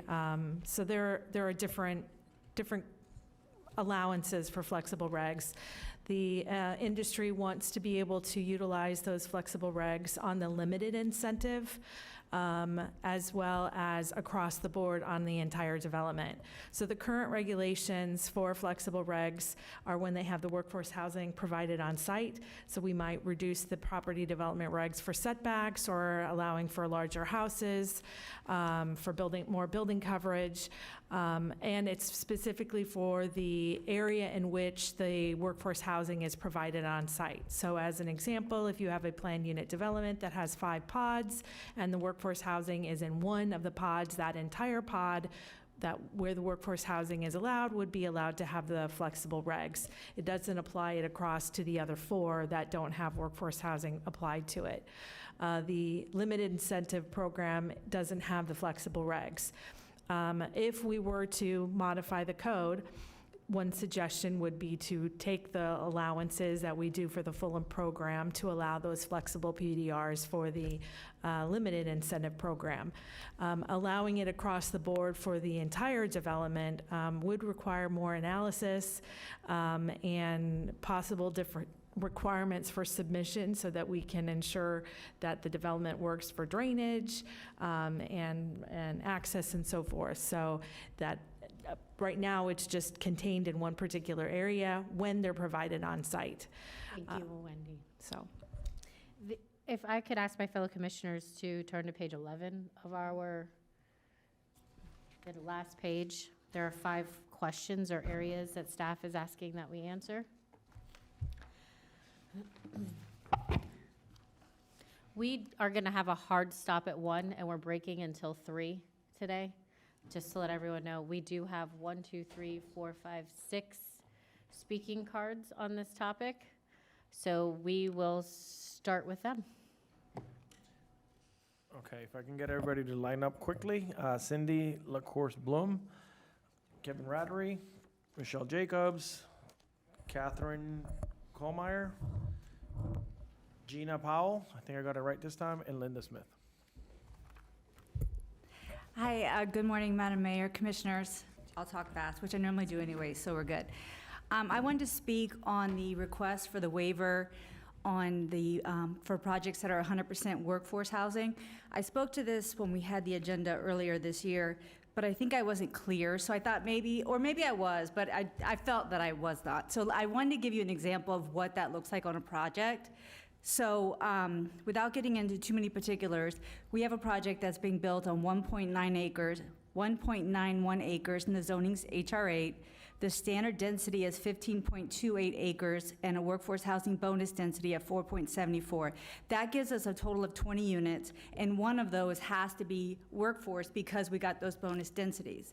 But we're doing the entire 20 units at workforce already, but because of the way the program's structured, because they are already encumbered, we have to pay the buyout fee of $100,000. So we're having to use subsidy to pay that. So what we're asking for is a waiver that we don't have to do that because we don't have any market rate units to offset the cost. Thank you so much. Thank you. Just to clarify, that's on 100% Workforce workforce price. housing, correct? Correct, and that's what's being asked. Number 4 on the last page. Mr. Rattery. Good morning. For the record, Kevin Rattery. I am here representing the Gold Coast Builders Association. I am not here with my other hat, just to make sure the board's aware.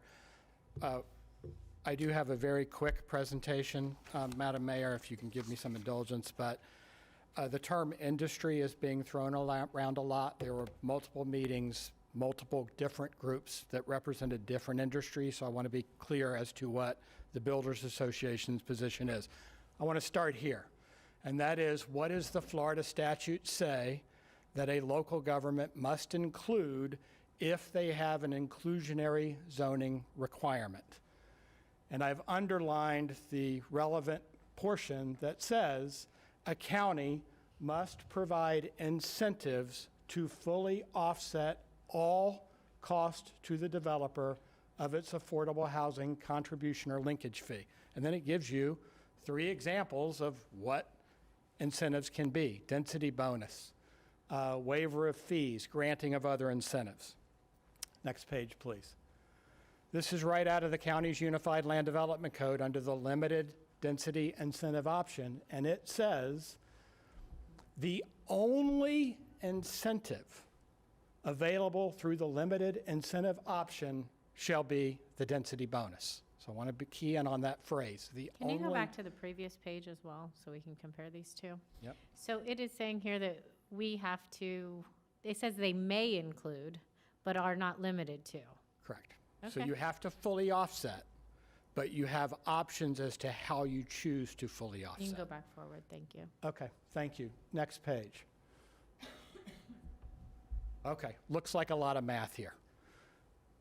If you look on the left-hand side under limited incentive option, a project which is not requesting a density bonus still has an obligation to provide 7 workforce housing units because they're a percentage of their standard and there's a percentage of their PUD. If that project chose to be a full incentive, to get to the flex regs discussion, with 0 density bonus, their obligation would go from 7 to 13, just reference point. So what does fully offset mean? Well, let me give you an example. Next page. If that project that had 7 workforce housing units chose to cash out, and the board approved a cash out, their cash out price would be $1.027 million.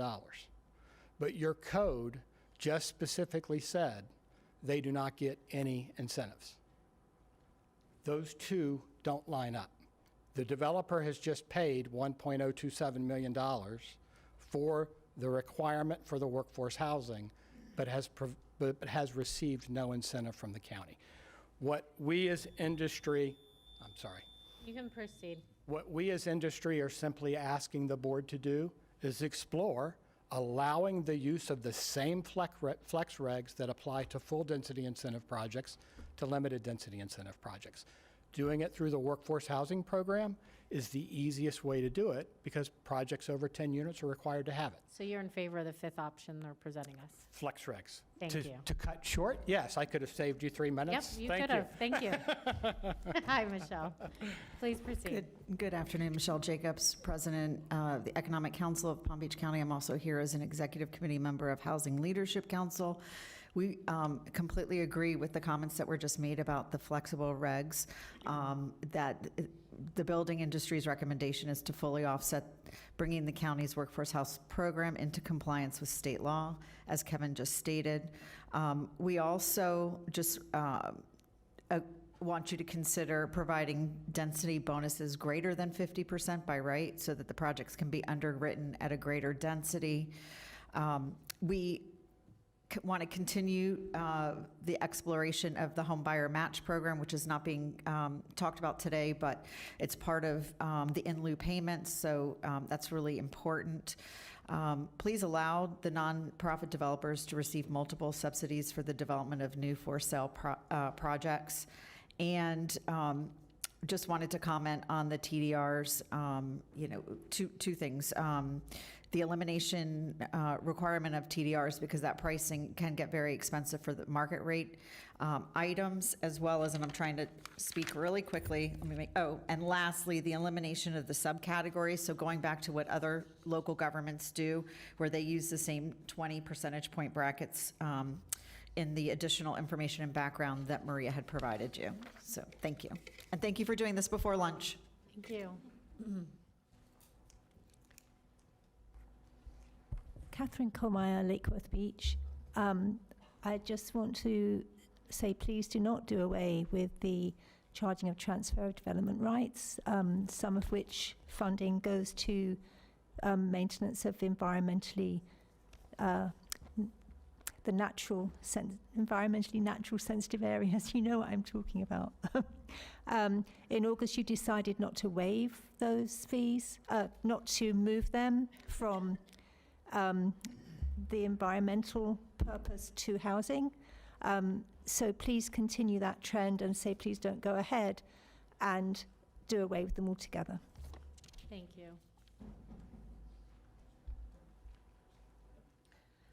Linda Smith, Jupiter, Florida, Sierra Club, Loxahatchee Group. Again, I agree. Please do not consider elimination of the requirements to purchase transfer of development rights, or TDRs, with the comprehensive plan amendments that increase density. I spoke with you back in August on this, urging you not to go forward on this concept. At that time, there seemed to be quite a bit of consensus to remove this option from consideration. But here it is again, so I don't know. Please stand by your well-founded consensus. Do not eliminate the requirements to purchase TDRs.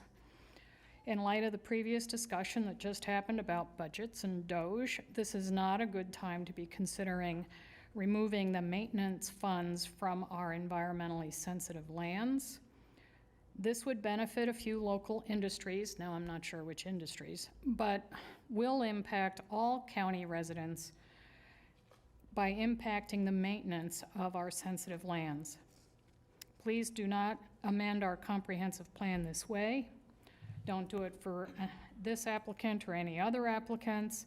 I often join many passionate volunteers, citizens doing what they can do. This Thursday, I'll be joining 10 to 20 volunteers spending their morning removing trash out of Lake Osborne. And I'll talk more about trash after 3 o'clock. Preserving our environmentally sensitive lands is a bipartisan issue. Note, TDRs are not required for projects that are not asking for a comprehensive plan amendment. All developers and construction industries have to do to avoid the expense of TDRs is to follow the comprehensive plan, if I understand this correctly. So please do not ask me to come back here and waste 3 minutes of your time and half of my day. Please don't bring this up again. Thank you. Thank you.